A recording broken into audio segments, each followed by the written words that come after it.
Is it time? It is time for us to do what we have been doing, and that time is every day. We'll know in a very short period of time, but it looks like it could be something that will be not good. Believe me, not good. I see issue with that. And again, hey. You're not going to be able to insult your way to the presidency. That's not going to happen. I don't know who created Pokemon Go, but I'm trying to figure out how we get them to have Pokemon go to the polls. I'm Ted Cruz, and my pronoun is kiss my ass. So when you think about it, there is great significance to the passage of time in terms of what we need to do to lay these wires, what we need to do to create these jobs.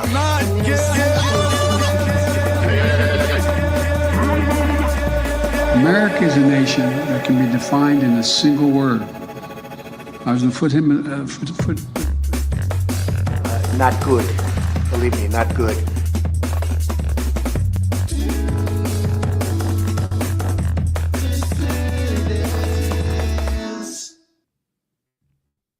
Hello, dissidents. Welcome, one and all, to a Tuesday matinee edition of the Do Dissidents podcast. Keaton Weiss here with Russell Dobular, of course. Hello. What's going on, everybody? Hope everybody's doing all right. We are here at 2:11 p.m., finishing out a very, very, very long but rewarding string of shows. We just finished up our stint on the Jimmy Dore Show yesterday, so he will be back in the host chair tomorrow. We hope we can. And he will be nice filling in for us next week. Yeah, right. Exactly. Yes, for Thanksgiving. The Thanksgiving morning show, the 9 a.m. Yeah, exactly. Yep. He'll be covering that. That's right. He'll be doing a football preview show that day. Yeah. He'll be giving you his NFL picks. He'll be for doing it. It'll be 6 a.m. LA time. Yeah, right. So yeah, we really appreciate that. Yes. Thanks for taking that off of our plate. We got a big crowd in here. Thank you guys very much all for being here. 544 strong in the Rumble chat to start the show today. 548 over on YouTube. So thanks everybody for being here. Please hit that like button. Please hit that follow button. There is a lot of stuff going on in the world right now. It has kept us busy. You know, usually the Eastern world, it is exploding. Yes. Yeah, usually, you know, the challenge of doing, you know, two shows at once, you know, Jimmy's and ours, is, you know, finding stuff to do. We didn't really have that problem. No, we did not. It was a different challenge. The challenge this time was It's just the good keeping thing up about with the everything. apocalypse. Exactly. Yeah. Because we do about 20 to 25 stories a week for us. Jimmy does 30 a week. So, you know, when we do both, that's 50 stories a week that we have to do. Yeah. That's a lot. Yeah. It's a lot of stories. And sometimes it can be a struggle to come up with stuff, but not this week. This week it was a struggle to keep up with stuff. Yeah. There are stories we wanted to cover we could not get to. Yeah. Yeah. There was we were going back and forth today. There was the whole electronic intifada to the expose about how the New York Times buried their own coverage that would have showed the Israeli football hooligans actually were the ones attacking people in Amsterdam. We couldn't get to it. Yep. That one kind of slipped by our radar until it was too late. There is a ton of stuff going on. And there's a lot of stuff that we're going to get to today. So we thank you all very, very much for being here. We are without Jake, but we are with Jake's app. I see some Rumble rants coming in. Those are super helpful. We appreciate that. And we are also going to be taking super chats as the day progresses. Pardon me. But thank you very much for being here. We are going to start out with the big news of the morning, which is, of course, Ukraine fires U.S.-supplied longer-range missiles into Russia for the first time. So these are not the first strikes on Russian territory from Ukraine, but these are the first longer-range missile strikes since Biden went ahead and gave them the green light. Ukraine has fired U.S.-supplied longer-range missiles at a target inside Russian territory for the first time, a day after Washington gave its permission for such attacks. U.S. officials confirmed the use of the Army Tactical Missile System, ATACMs, or ATCAMs as they're sometimes called, to CBS News, the BBC's U.S. partner. Russia's defense ministry earlier said the strike targeted the Bryansk region bordering Ukraine to the north on Tuesday morning. 5 missiles were shot down and 1 damaged, with its fragments causing a fire at a military facility in the region, the ministry said. Russia's Foreign Minister Sergei Lavrov accused Washington of trying to escalate the conflict. That ATACMS was used repeatedly overnight against the Bryansk region is, of course, a signal that they, the U.S., want escalation, he said. And without the Americans, the use of these high-tech missiles, as Putin has said many times, is impossible. He said Russia would proceed from the understanding that the missiles were operated by American military experts. We will be taking this as a renewed face of the Western war against Russia, and we will react accordingly, he told a press conference at the G20 in Rio de Janeiro, which, of course, the United States is a G20 member nation, too. So pretty tense mood there, considering all of this is going on while these leaders are gathered in Brazil for the G20 conference.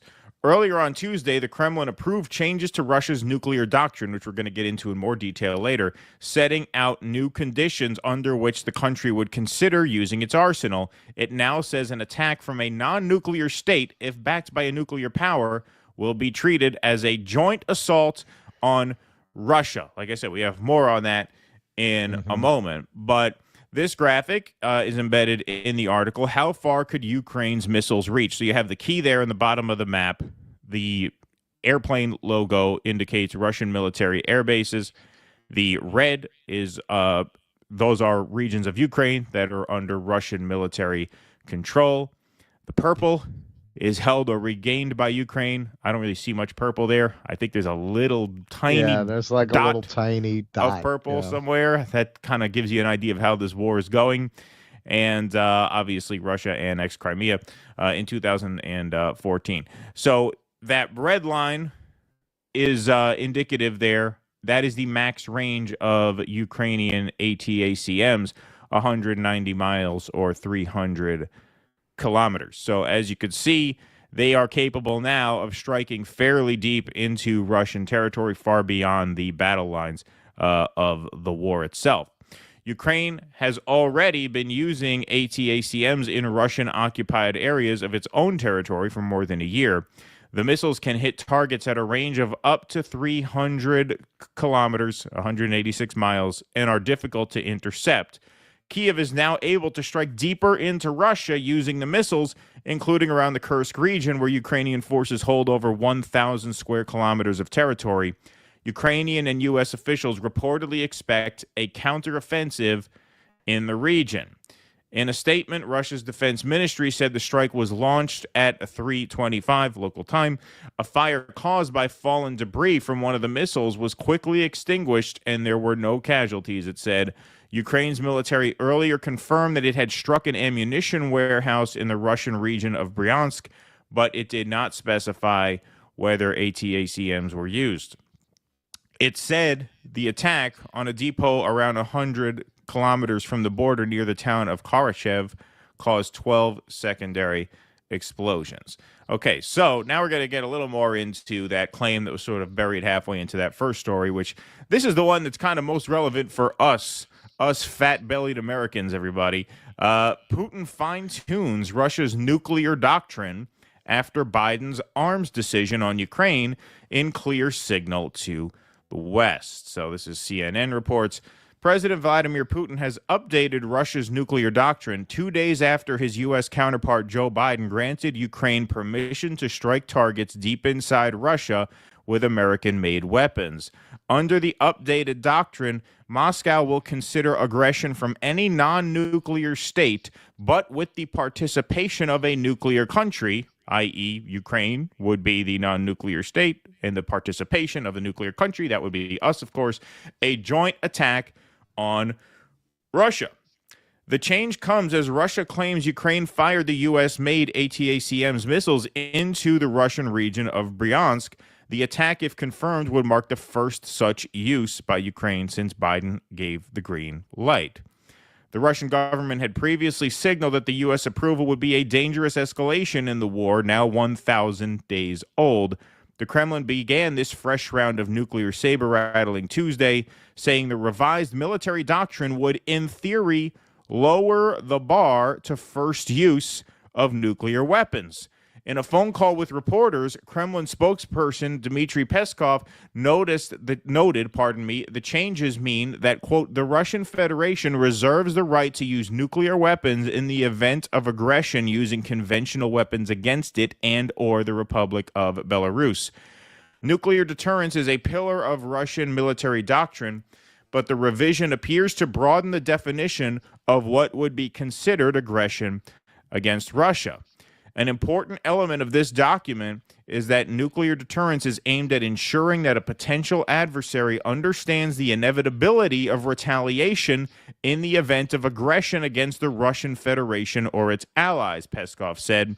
The revised doctrine is clearly meant to send a strong signal to Ukraine's Western backers about the risks of escalation and make policymakers and the public think twice about the possible consequences of providing more sophisticated and far-reaching weaponry to Ukraine. Well, so far, this time, Biden has not blinked, even though he did 2 months ago. Now, we had Scott Ritter on the Jimmy Dore show last night where we did a pretty in-depth interview about this, and Scott really speaks very intelligently and very graphically about what the reality of a nuclear war would look like. And to sum it up very quickly, it is hell on earth where the living will envy the dead. And we said this on the last show. It is just utterly diabolical to escalate like this in a lame duck session where the American people voted against this kind of foreign policy, especially as it pertains to this particular conflict here. But the fact that Russia is now moving to amend its nuclear doctrine, I mean, that is a sign that you're getting closer and closer and closer to that doomsday scenario. And I think it is absolutely urgent and necessary for everybody, but especially those who voted for Donald Trump, to make it known to him that we need a strong statement from him. Because right now you are in a position where, you know, the Logan Act may prohibit him from direct negotiations with Putin, although Ritter made the case that he's not really a private citizen if he's the president-elect, but whatever. That's a bridge you can cross tomorrow if there is one. But I would say what you need is a statement saying this policy will not continue under Donald Trump, so that the Russians understand that we don't want this, meaning we in the United States. What this really puts in danger in a much more severe way than they already were are the people of Ukraine, because they've already signaled that there are going to be counterstrikes in Ukraine. The question is, will these counterstrikes extend beyond that? If Kamala had won and they had done this, the answer would be almost certainly yes. Then again, the reason they did this is because Kamala didn't win, and this is their last chance to keep the war going. So it's difficult to engage in those kind of hypotheticals, because had the election gone a different way, this probably wouldn't be happening right now. They probably would have gotten to this eventually, would have done but it this wouldn't have been happening right now. But right now, the position you're in is you have a president-elect who won a mandate to end this war. He needs to speak up immediately. And as Scott said yesterday, MAGA needs to act. They need to get on Donald Trump to say something right now, because we need that right now. Right. And that is really the question. Honestly, I felt like Scott Ritter downplayed the upside of nuclear war. He mentioned nothing about roving leather-clad motorcycle gangs. Yeah, right, exactly. Yeah. He was on a roll. I didn't want to break his flow, but I was going to say, well, what about the Mad Max scenario? A lot of us kind of like the idea of driving around the desert wastelands in search of gas. Right. What do you say to people like that? But we didn't get into that. The question really is, okay, so now we're going back to Cold War circumstances. How much is the old MAD doctrine going to restrain Putin? I think quite a bit. I'm not saying it's alarmist to get people terrified, because they should be. there's a long way from updating your nuclear doctrine to, for anyone who doesn't know, MAD, mutually assured destruction. Mm-hmm. That is certainly why nobody used nuclear weapons during the entire Cold War through all kinds of incidents and flashpoints, most notably the Cuban Missile Crisis, because you do it to them, they're going to do it to you. It's the end of civilization. I have always thought that the greater risk of nuclear war would be from a quote unquote rogue actor, would be from a rogue state, a state with irresponsible leadership, shall we say. And by irresponsible leadership, I'm not talking about the economic system. I'm not talking about the governmental system.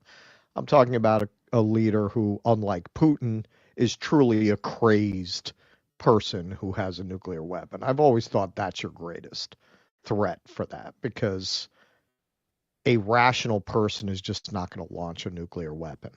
They're just not. You're going to end the world. You feel that strongly about it. So in spite of what Putin's saying, especially given that Donald Trump won the election, I don't see him acting on something like that, certainly before Trump comes into office. I think the only way the Russians would do that would be if it was really existential.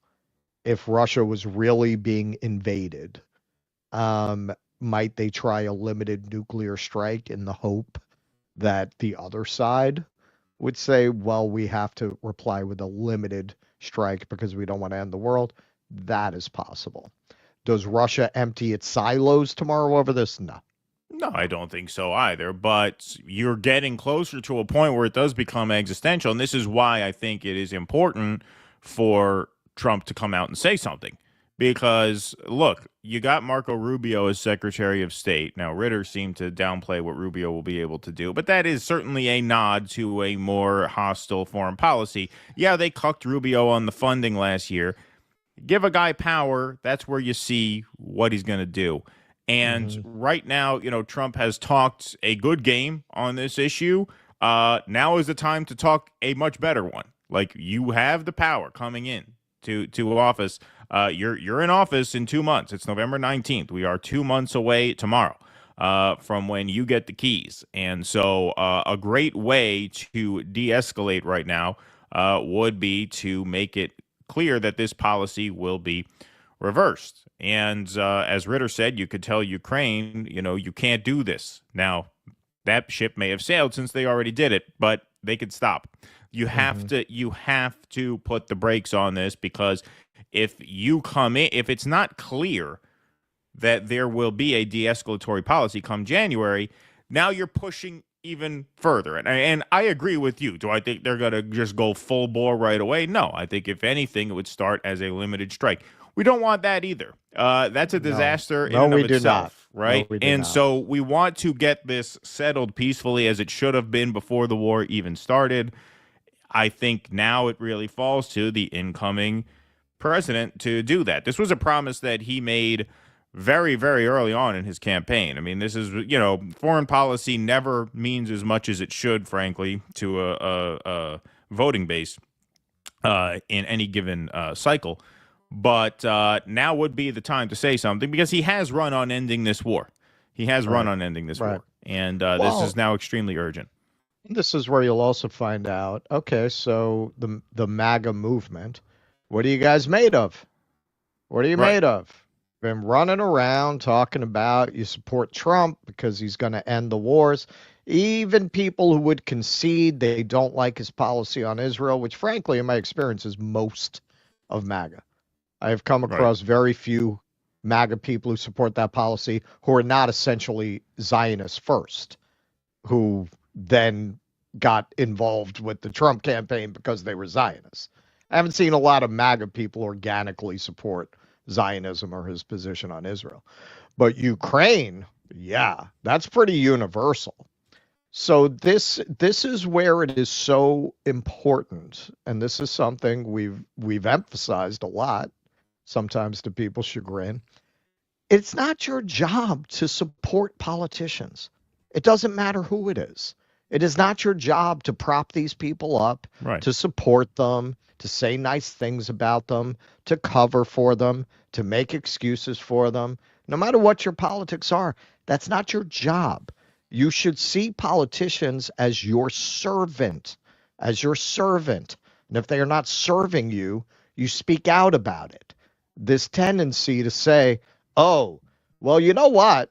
Tulsi Gabbard has reversed her position on pretty much everything she ever claimed to believe in. But you know what? I trust her. That's the peasant mind. Now, is she a Putin puppet? No. No. That's complete propaganda from the other side to discredit her. And you can knock that down and still say Tulsi, after, in my opinion, the origin story is she got kicked out of the Democratic Party by backing Bernie Sanders in essence, if not literally. And she went where her bread was buttered, and she decided she was willing to compromise everything she ever said she believed in order to still have a job in politics and commentary, as she did on Fox. It's not your job to cover up for people. It's not your job as a voter, as a member of a society, of a theoretically democratic society. It's not your job to be like, oh, but no, you're a fucking peasant when you do that. That's the peasant mind. It's not your job to prop up Tulsi. It's not your job to prop up Donald Trump. If Donald Trump is, and so far he's not really saying much about this from what I've seen, it's your job to pressure him. And if you're not going to pressure him, you can't point and laugh at these people who are running around supporting Harris or supporting Brandon or what. You're just like them, man. You're just like them. The thing that has been admirable in some parts of the MAGA movement has been a tendency to challenge leadership, to challenge power. I saw a lot of MAGA people, as soon as he appointed his Zionist cabinet, say, fuck, we're fucked again. Which is something you wouldn't see from the libs. Right. But a lot of them are peasants. A lot of them are just like, Donald, come save me. Those people aren't going to say shit. But the people who are more independent-minded, you got to try to take the lead, man, and get your compatriots to join you and push Trump to do the right thing. Yeah, 100%. Nocturnal Human got a show recommendation, The Penguin on Max. Yeah, I saw that, man. That was great. Main character is very Trump-like, with one particular character who would represent the MAGA movement. Nobody spoil anything. Gilgamesh, LOL. Yeah, Gilgamesh. Note for Gilgamesh. No spoilers when you call in. No, I brought that up with Gary from Nerdrotic when we had him on. Like, the Penguin is kind of like Logan, where it's really the superhero genre evolved into an adult genre that's almost not really about superheroes anymore. The Penguin more so than Logan, because you have no superpowers, no superpowered beings, nothing. It's a mob show. It was a very good crime show, mob show. Like that, they're using the Batman IP to sell it, but it was a really good character study of a psychopath as its central character. And I would say, as crime shows go, this is it was one of the most rich and detailed and incisive portraits of a criminal mind since Breaking Bad, honestly, where there were multiple layers to this character, and you kept having your expectations subverted. I haven't seen it yet. It's very good. I think, and Gary agreed with that. Like, the blue beam is going to destroy the world thing, that's probably over for the time being. I think people are over that. If you're going to continue to make these kinds of things, they're going to have to, it's almost evolving into pre-existing genres that are really not superhero genres. Has Trump announced when he's executing Liz Cheney? He says because no, but he hasn't given her a cabinet appointment, so that's a good sign. If Scott Ritter sees this super chat, he'll blow a gasket, but check out a video on YouTube called The Controversial Science of Nuclear Winter. Nuclear winter is not a guaranteed outcome necessarily. Well, that's great news, Noah Goop. I feel much better. Never mind. Never mind that last segment. We'll just have to cut that. We'll just have to cut that out. I'm teasing. Thank you, Noah. Kem and G. I like Scott Ritter, but he's too positive about Trump. He was similarly too hopeful about Rabin and Israel. Yeah, I didn't know what his stance was on Rabin and Israel, and I didn't know he was that bullish on Trump. He said he wasn't, and then he sounded like he was. So I kind of asked him for a little bit of clarification on that. He said his optimism increased by 100% from 1 in 14 million to 2 in 14 million by the end of the show. So there you go. I don't know how much we had to do with that. Yeah. Had our Thanksgiving lunch today at my job, and we had a moment of silence during which nobody chanted jokes about dead Native Americans or Palestinian children, which I thought was, ran out of characters there, Hillary Hinton, but I understand the sentiment. Thank you. Let's see here. When you cosplay as a comrade and your take on Tulsi is identical to Coleman Hughes, Mehdi Hassan, Wasserman Schultz, David Frum, and John Bolton, congratulations, you played yourself. Congratulations, you're a fucking idiot. How about that? Like, dude, she's not a Putin puppet. We said that. You can believe that. And okay, Tulsi reversed herself on Israel, which we're all supposed to agree with here, right? We're all supposed to, I mean, you don't have to, but most people who watch our show are anti-Zionist or pro-Palestine. So right there, she completely reversed her position on that. At one time, she spoke of Israel as colonizing the Palestinians when she was running in 2020. At one time, she was for Medicare for all. Explain that one if it's not to suck up to the MAGA base. So, no, we don't have the opinion of her, of Wasserman Schultz and so on. That's extremely disingenuous. You see these, children's books, everything I don't like is Hamas. This is everything I don't like is CNN. Right. There is no parallel between our critique from Wasserman Schultz, which is what? She's a Putin puppet. Right. That's not what we said. We're talking about her actual reversal of position.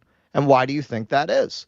She doesn't want to have to go get a real job, man. She'd rather be on Fox News opinionating. So what do? You do what Russell Brand did, man. They came after him. There are a lot of people like this who used to have left politics. And then the people like Wasserman Schultz made it clear you're never going to work in this town again unless you go full MAGA. And a lot of them took the bargain, which I would call a devil's bargain. It is not your job to cover for these people. I understand press agents who get paid to do it. What are you getting out of it? You're paying us to cover for Tulsi. Right. How much sense does that make? All right. Sorry, this went here. Hold on one second. Okay. Sorry about that. Okay. Michael Castillo, thanks for the $100. Let's have a cowbell for Michael Castillo. Good afternoon, gentlemen. I wanted to let you know that your interview with Scott Ritter was quite explosive. Thank you. Glad you liked it, Michael. So to speak. That. Yeah, Are you being funny? Are you being funny? Yeah. Yeah. No, I think I mean, there could be a play on words there, but I think it was also I think you could also make that a serious comment because it went longer than we thought, which is great. We got a lot from him. JM, thanks for the $2 and the thumbs up. Peter Monahan, thanks for the $5, says, I know it was a lot, meaning yesterday's Sunday super chat, rather. Thank you, Peter. But I have been budgeting, but you all deserve it. Let's have a great show. Thank you, Peter. Appreciate that. Mark Pugliese says, nice knowing you, boys. Thanks, Mark Pugliese. Appreciate that. Okay. Here, I'll read this one before we go. Some people in the chat seem to misunderstand my super chat. No, I'm not saying nuclear war is fine because maybe nuclear winter is overblown. Just recommending a video. That's it. Understood. That's why I said Mo Goop. Just messing with you. All right. I mean, it will stop the global warming, right? That's true. It will stop that. So, folks, the G20 is going on, and since Biden gave Ukraine the green light to strike inside Russia, and since they apparently acted on it, Sky News caught up with British Prime Minister Keir Starmer, and they asked him what his response to this was about, hey, aren't you concerned about this war escalating to the point where a nuclear exchange becomes more possible? So here is Keir Starmer. Minister, the Ukraine-Russia war has been raging for 1,000 days. Ukraine wants to end the war. Russia confirms 6 long-range US missiles have now been fired into their territory. Is this a game changer? And have you discussed ending this war with Donald Trump? Well, you're absolutely right. It's day 1,000 of this conflict. That's 1,000 days of Russian aggression, 1,000 days of sacrifice by Ukraine. It's impacted the rest of the world, including the United Kingdom. I've been clear throughout those 1,000 days that we must give the Ukraine the support that is needed for as long as it's needed. That's something I've doubled down on here at G20 and in recent weeks. The simplest way to end this conflict is for Russia to stop the aggression. And the missiles a game changer. Well, I'm not going to comment. It's been confirmed. It's been confirmed by Russia that they have landed in their territory. Beth, you will understand. I'm not going to comment on operational details. In principle, are the missiles a game changer? In principle. The reason that I'm not going to comment is, I think, well understood, which is Putin is the winner if we do so, and it will undermine Ukraine, and I'm not prepared to do Just that. Just quickly, Russia's also threatened nuclear escalation. Are you comfortable with that when people at home are watching this, worrying that you could put us at risk? Well, it's very important. It's very important that we're steadfast in our support for Ukraine. Russia is the aggressor, even and if Russia it unleashes nuclear war. Russia. Think of what a lunatic you have to be to answer a question that way. Hey, what do you say to your people at home in the UK who are worried that this escalation may put them in danger? Well, it's very important that we support Ukraine. Like, who votes for these people? Like, how could you vote for this man? How could you walk into a voting booth they don't and give vote you any for other this option. man? They don't give you any other option. It's controlled opposition. I mean, it is just unbelievable. Look what they they have did a to lot Jeremy of parties Corbyn. in the UK. It's not like a two-party system. You got choices. How the fuck do you vote for this man? If somebody who they don't want, just like what they did to Bernie, man, look what they did to Corbyn. Corbyn, all of a sudden, he's an anti-Semite. When you get this is part of the problem. So many of the people who reject media narratives don't vote. And the people who do vote are particularly susceptible to those narratives. Right. I mean, it is astonishing. It is astonishing that anybody could walk into a voting booth and vote for this guy. Look at just the absolute disregard he has for the security of his own people, which is your number one concern. Well, that's your first responsibility as president, as prime minister, is the safety and security of your people. That's as fundamental as it gets. That's 101. Sure. He goes on.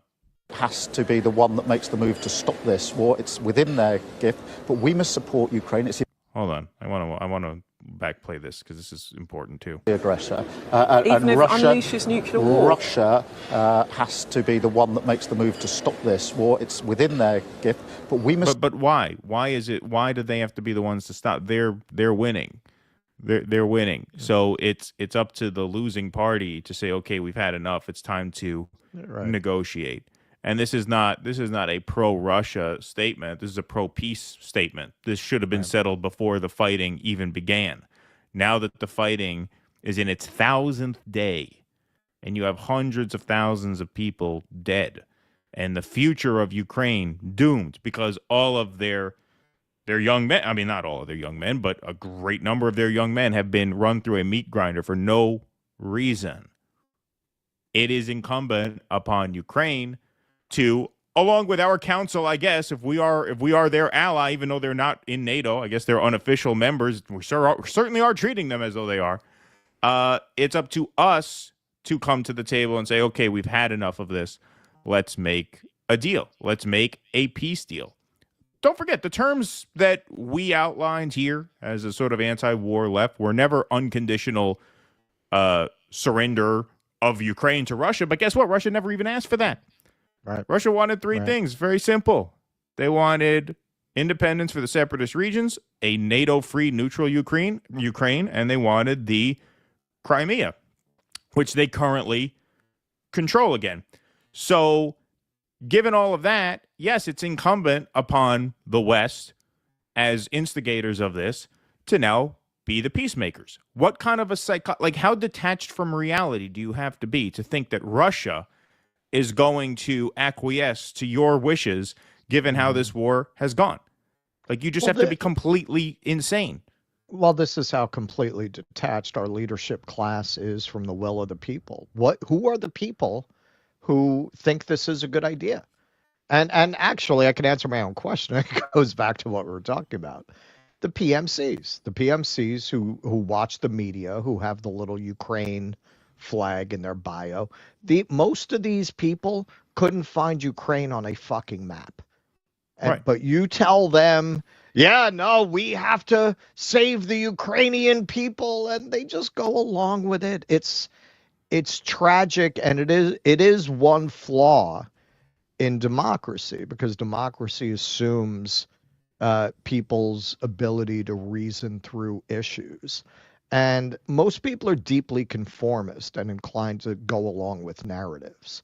That is why, and hey, look, I think the founders understood that.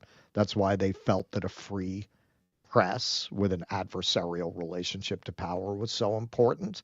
If you look at one thing that is really broken at the heart of democratic process that has allowed people like this to become leaders, it's the media. It's the media. We don't have a free press. This woman, she's doing God's work here. This is, you don't see a lot of that on the BBC. You certainly don't see it in our own press. Well, she goes on a little more. She pushes him a little bit, and then she changes the subject. But I want you to see his final word on this. Support Ukraine. It's impacting not just Ukraine, it's impacting the rest of the world, including the UK. Is your message to viewers back home that there will not be a nuclear war? Because that is what Russia is threatening. My message is that we need to ensure that Ukraine is put in the best possible position. This is 1,000 days of conflict, and there is a very high cost if Russian aggression is seen to pay off, a cost that we will all pay, because this is not just about sovereignty in Ukraine, it's about our freedoms, it's about our way of life, and it impacts everybody across the United Kingdom. No, the very high cost that you will all pay is if there is a nuclear strike. That's the very high cost. How does it impact people in the UK? Right, and how does it impact? You could give all of Ukraine to Russia. How would that impact people in the UK? Yeah. How would that degrade their quality of life in any way, shape, or form? Of course. I mean, it's just who does that unbelievable. impact? Yeah, and she asks him about the concern of nuclear war. Can you assure your citizens there will be no nuclear war? Impacting not just Ukraine, it's impacting the rest of the world, including the UK. Is your message to viewers back home that there will not be a nuclear war? Because that is what Russia is threatening. My message is that we need to ensure that Ukraine is put in the best possible position. I mean, that's an unbelievable answer.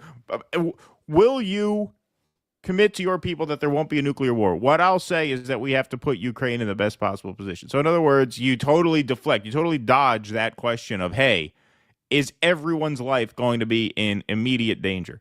Yeah. Well, we just have to back Ukraine. I mean, look, we've seen this level of carelessness. This was way back in 2022 when J.D. Vance was debating Tim Ryan about Ukraine, about the Ukraine war.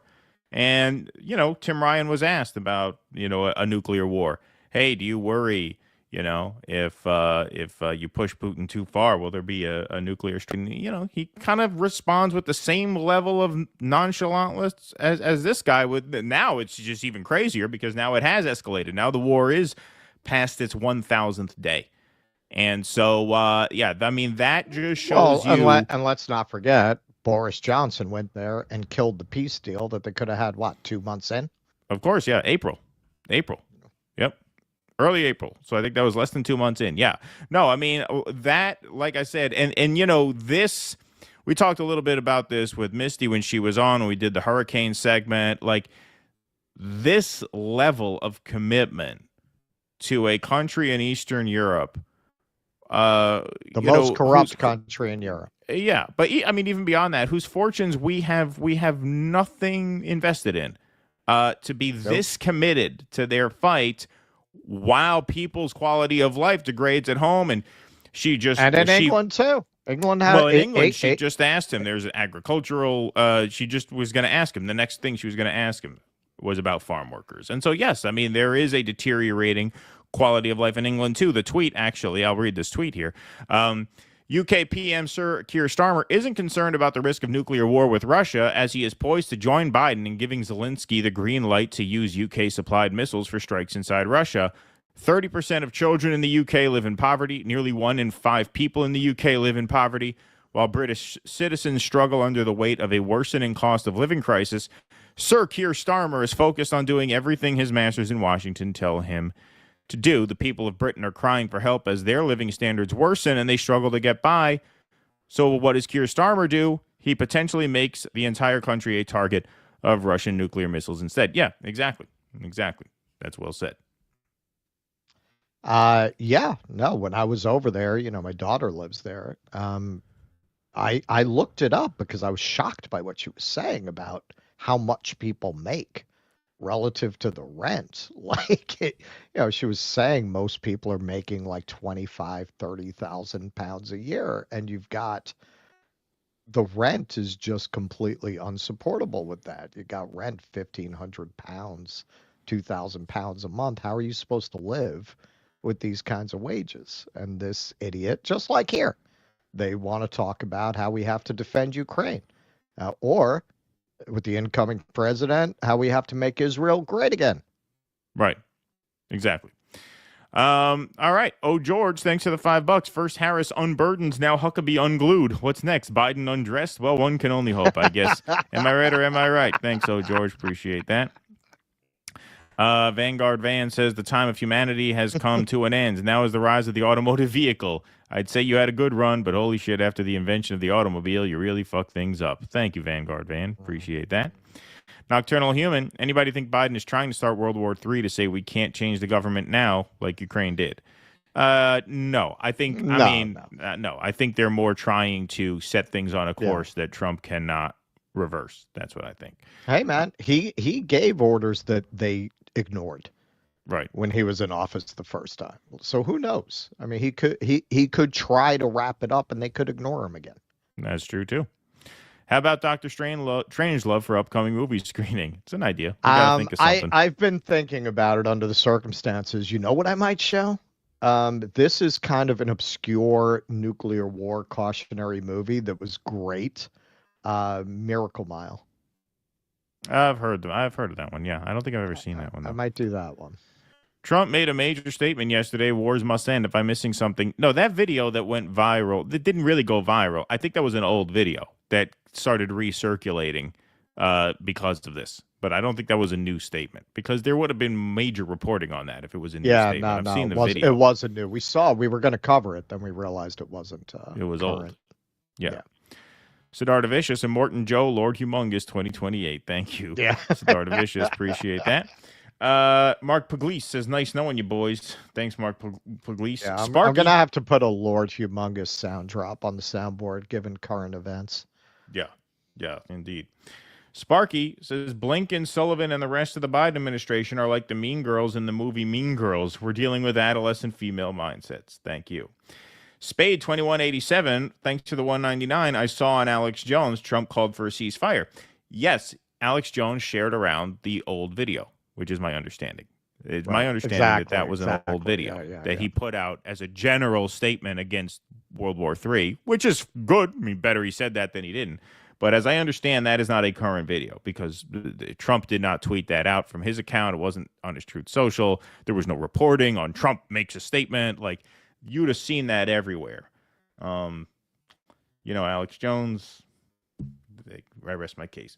How do you keep guys keep sane with all these stories? The omnicidal crowd really need to watch the Threads 1984. Yeah, it has been a time. I got to tell you. Who said we stayed sane? I don't even think we started sane. Yeah, it's true. Who says to say we are sane?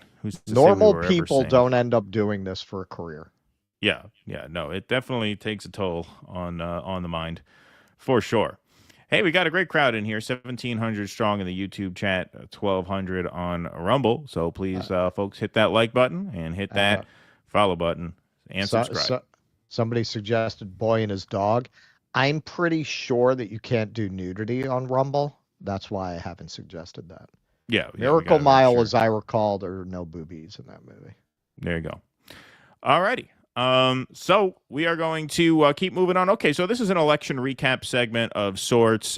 This tweet got out there. These are some screenshots from a report from the Financial Times, which we're going to get into. Kanakoa the Great says the woke mind virus is one of the biggest losers of 2024. 30.6 million views with the help of one Elon Musk, of course, who did boost this tweet and retweeted it. himself. But the article is called "Trump Broke the Democrats' Thermostat." And here's a piece with some data and graphs that we'll go through because this is pretty interesting stuff. In April 2022, Elon Musk tweeted a cartoon made by U.S. evolutionary biologist Colin Wright. The image shows a stick figure representing Wright, a self-described center-left liberal, becoming politically stranded as the American left shifts ever further leftward toward the 2010s, leaving him closer to the right despite his ideology not changing. The graphic was mocked at the time, but recent events suggest it may have a grain of truth to it. So here is the cartoon. You could see the guy, the normie there, standing left of center, and then as the center moves to the left, this guy is perceived to be further right than he actually is. There's the graphic. To be clear, the main reason the Democrats lost the U.S. election is that inflation kills political incumbents. But that doesn't mean there are not other lessons in the results. Data suggests the Democrats lost ground with moderates while holding steady among progressives. Charges that racism propelled voters to Donald Trump are at odds with the rightward swing among black and Hispanic voters, and with a raft of data showing that racial prejudice is in steady decline among Americans of all political stripes. Instead, data shows Democrats taking a sharp turn leftward on social issues over the past decade. This has distanced them from the median voter, just as Wright's cartoon depicted. We see this not only in Democratic voters' self-reported ideology, but in their views on issues including immigration and whether or not minorities need extra help to succeed in society. Notably, the shift began in 2016. This suggests that Trump's election radicalized the left, not the right. Well, I would argue, there's some obviously editorializing here within the piece, which is his right. But what I would argue is that in 2016, he's correct. It did start there. But the reason it started there is because when the left tried to organize around kitchen table issues like the minimum wage and universal health care, they were told by the Democratic Party that they couldn't. They would not be allowed to organize on those grounds. So if they wanted a seat at the table in the Democratic Party, they were going to have to pay more attention to the kinds of cultural issues that Hillary and her team really hit Bernie on very, very hard. Don't forget, they called us racists for wanting to break up the banks. They said, well, how are you going to end breaking up the banks? Isn't going to end racism. So you must be a racist for wanting to break up the banks, or racially insensitive at the very least for wanting to break up the banks. But that being the impetus, this is what has happened here. So Democrats have shifted sharply leftwards on cultural issues in recent years, leaving the median voter behind. So you could see the chart, the year from 1996 until 2020, where you have the median voters sort of spot on the spectrum. The Republicans decently to the right of the median voter on issues like abortion, gun control, things like that. But as you can see, the Democrats, while they used to stay more or less the same distance from the median as the Republicans. In fact, if you look, they were a little closer to the median voter until 2012. And then in 2016, what happened? They were told they couldn't run on the minimum wage. They couldn't run on economics. So what did they do? There's that turn that you see. And now the Republicans are much closer to the center on that issue than the average Democratic voter. Some counter that this is simply what progressive politics is, but the evidence suggests otherwise. See, I would not counter this is what progressive politics is. Progressive's a loaded term right now, but I would say this is not what left politics is. Well, they stole it. Right, exactly. Yes, that's why. That's right. America's decades-long progress towards racial and sexual tolerance and equality has been a gradual shift led by progressives, with the center and right quickly following. The pivots of the past decade, by contrast, have been abrupt and are leaving the majority behind. They are better characterized not as moves towards greater tolerance and equality, but as shifts in rhetoric or proposed solutions for addressing disparities where there is plenty of room for disagreement without bigotry. So I would agree with that. Yes. Many of these pivots originated with the activists and nonprofit staffers that surrounded the Democratic Party. In an invaluable piece of research carried out in 2021, political scientists Alexander Furnas and Timothy Lapira at the think tank Data for Progress, found that these political elites or tastemakers hold views often well to the left of the average voter and even the average Democratic voter on cultural issues. So many of the people who shape Democratic Party politics and policy hold views far to the left of the voting population. There you can see the influencer Democratic class is far to the left of even the average Democratic voter. And then you could see the Republican political elites and influencers. They're more or less in line with where their base is on these issues. There's much less distance between those two red sides of the curves than there are the two top blue sides of the curves there. This can create situations where policies and rhetoric alienate the very groups they're aimed at. While 73% of white progressive Democrats favor cutting the size and scope of police forces, only 37% of black Americans agree. A new study by Amanda Sahar-Durso and Marcel Roman at Georgetown and Harvard Universities, respectively, found that the use of the gender-neutral term Latinx used by some progressives was not only deeply unpopular with many Hispanic Americans, but may have actively pushed some towards Trump. Been saying many people. There was an earlier study that showed that people have been saying this for years, and they refused to listen because they have no other message. This is why these fringe NGOs and groups were able to hijack the conversation of the Democratic Party. Part of what we need to change is defining these ideas as left. These are not left ideas. These are simply bizarre social engineering grifts that are designed. There are a variety of reasons why this has gained currency. Some are more abstract. Okay, so what happens when you're progressive, and you've progressed to a good place on an issue? Well, what happens? Do you fold up your tent and go home? Do you say, okay, mission accomplished? Now, especially if you're an NGO, what do you do after society becomes pretty reasonably tolerant of gay rights, gay marriage, passes gay issues? You have to go find something that's so fringe and so challenging to most people's idea of morality and biology that you can fundraise off it forever. You can fundraise off that shit forever. You're never going to get most people to say, "Oh yeah, no, we should cut children's parts off if they don't gender conform." That's a big part of it. I think that's a big part of where all the gender theater came from. NGOs looking for a way to keep the gravy train going after the passage of gay marriage. Why did it get so much purchase? Why do these ideas get so much purchase in the Democratic Party? How do you justify yourself as a left party with no economic platform? Right. Or just a very, very vague, weak, throw crumbs at the peasants kind of an economic platform just to claim some kind of difference from the Republicans? You have to go all in on this. And as you point out, yeah, they did try to orient around economic issues with the Sanders campaign, and the people who stuck with those exited. Right. So exactly. who do you have left? The people who were willing to go on this train. Also, as Jimmy interviewed Parenti recently, he talks about this a lot.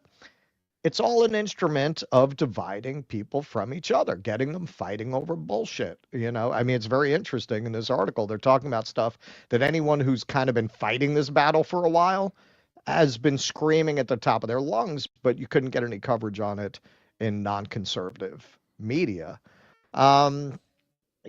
Society has been getting less and less racist, less and less sexist, more and more accepting of gay rights.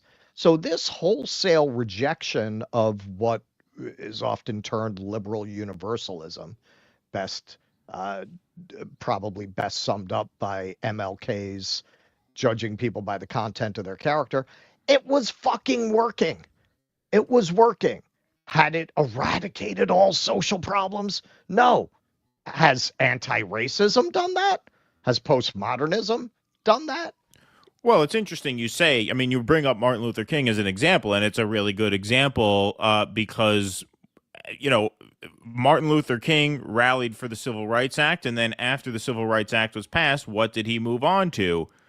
Economic rights, Class. anti-poverty, Right. anti-militarism, and that was obviously intolerable. So after, the landslide victory of Obama in 2008, and no, I'm not saying that cured racism. Of course, that's absurd. But after we crossed a major milestone, and yes, as things were starting to improve on that front, what happened? The society moved to a more class-based critique of power, where you had the Tea Party and Occupy Wall Street both opposing the bank bailouts from different ideological standpoints. But what happened? Good observation. They both centered their ire on Wall Street, and that is when this shit started. It actually predated 2016. 2016 is when it really affected the Democratic Party, because you had this hyper-engaged group of primary voters, some for Hillary, some for Bernie, and that's when the Democrats really drove that wedge in to make sure that they got all of the class people out. But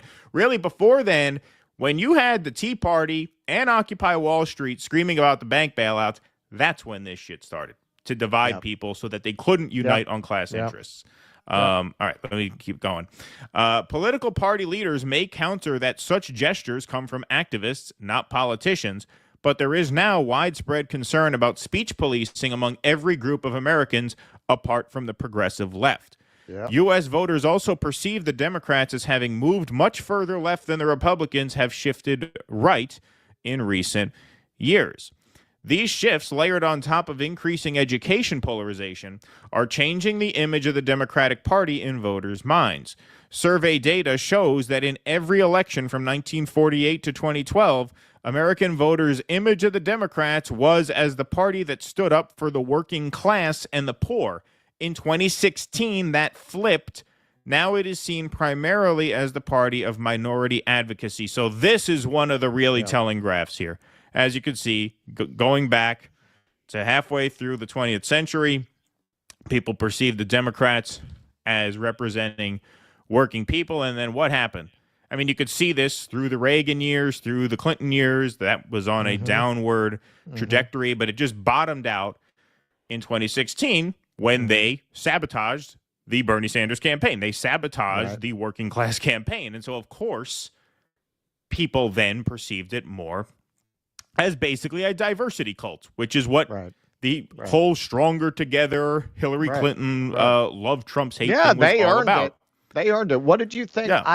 This is something else I've been screaming for years. What do you think's going to happen with male voters if you continue this kind of a charm offensive on men? Like, what do you think's going to happen? Do you think they're going to continue to vote for you?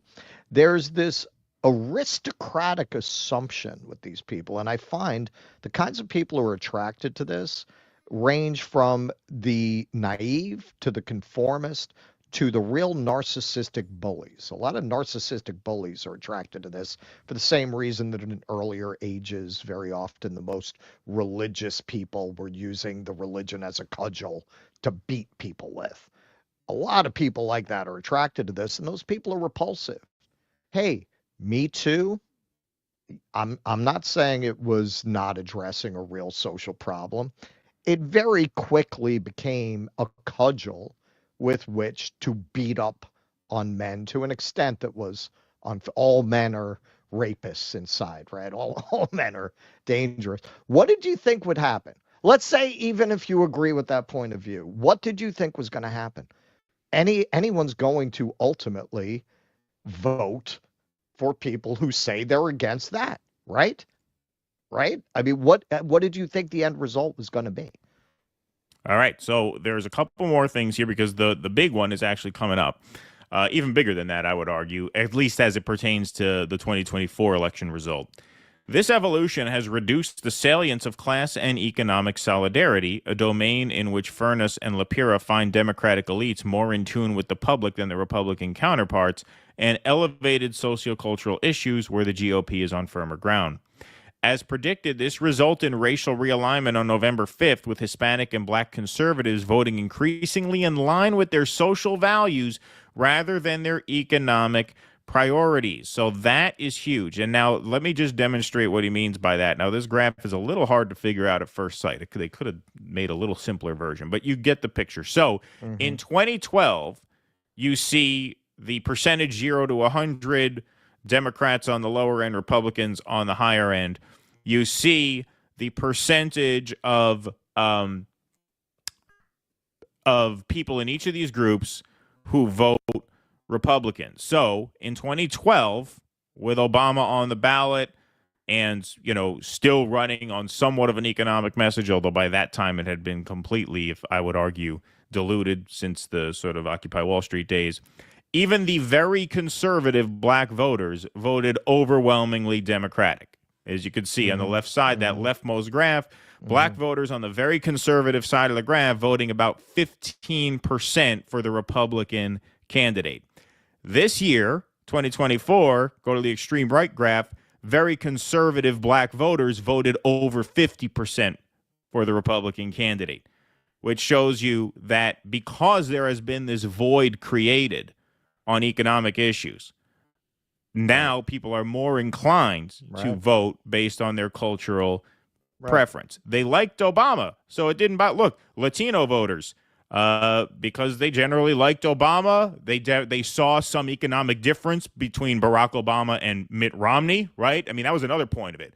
That, yeah, Obama had screwed the working people in his first term, but the Republicans ran a cartoonishly out-of-touch rich man, right? So there was still seen as some sort of class difference, which means even very conservative Latinos voted majority Republican, but not overwhelmingly, just over 50%.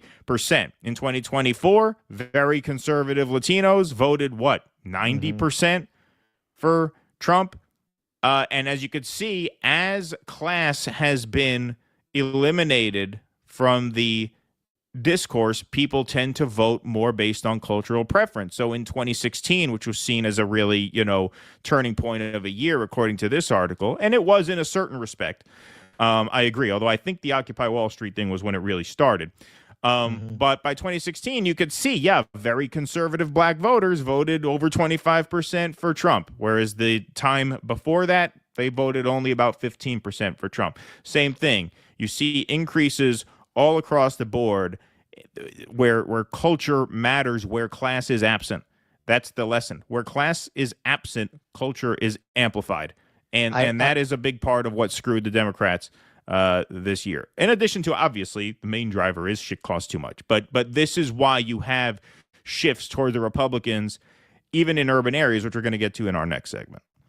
Yeah, I think you're right. I think in addition, the cultural positions went beyond what reasonable people could consider about basic fairness. Right. And with the shit with gender, again, you're going after people's kids.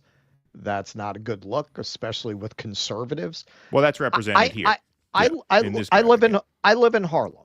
I live in Harlem. Harlem has the most churches per capita in the country. How do you think they feel about a lot of this? Because it's gone beyond let's let everybody have their basic rights. And it has gone towards something that plays more as indoctrination and social engineering. And yeah, you were inevitably going to get a counter reaction to that. And this was always part of what was so fantastical about this whole movement, if you want to call it that. This vision that you had this heteronormative white patriarchy versus everyone else. And the everyone else all had common interests, common opinions. Only white people were conservative, which, as you can see from the polling, they're the most aligned to these ideas of all groups in society.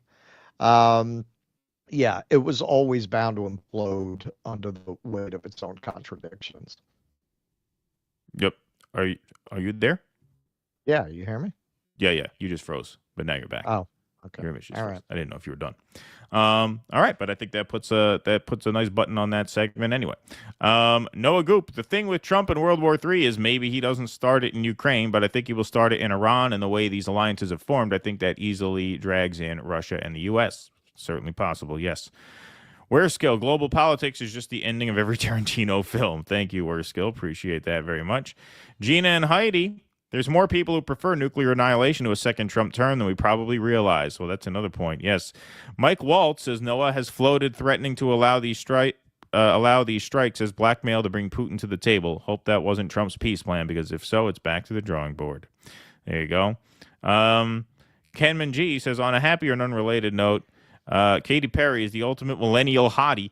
Jennifer Connelly of the 2010s. Russell Brand scored with her, so he earned some respect from me. Now about nuclear war. Thank you, Kenman G. Appreciate that.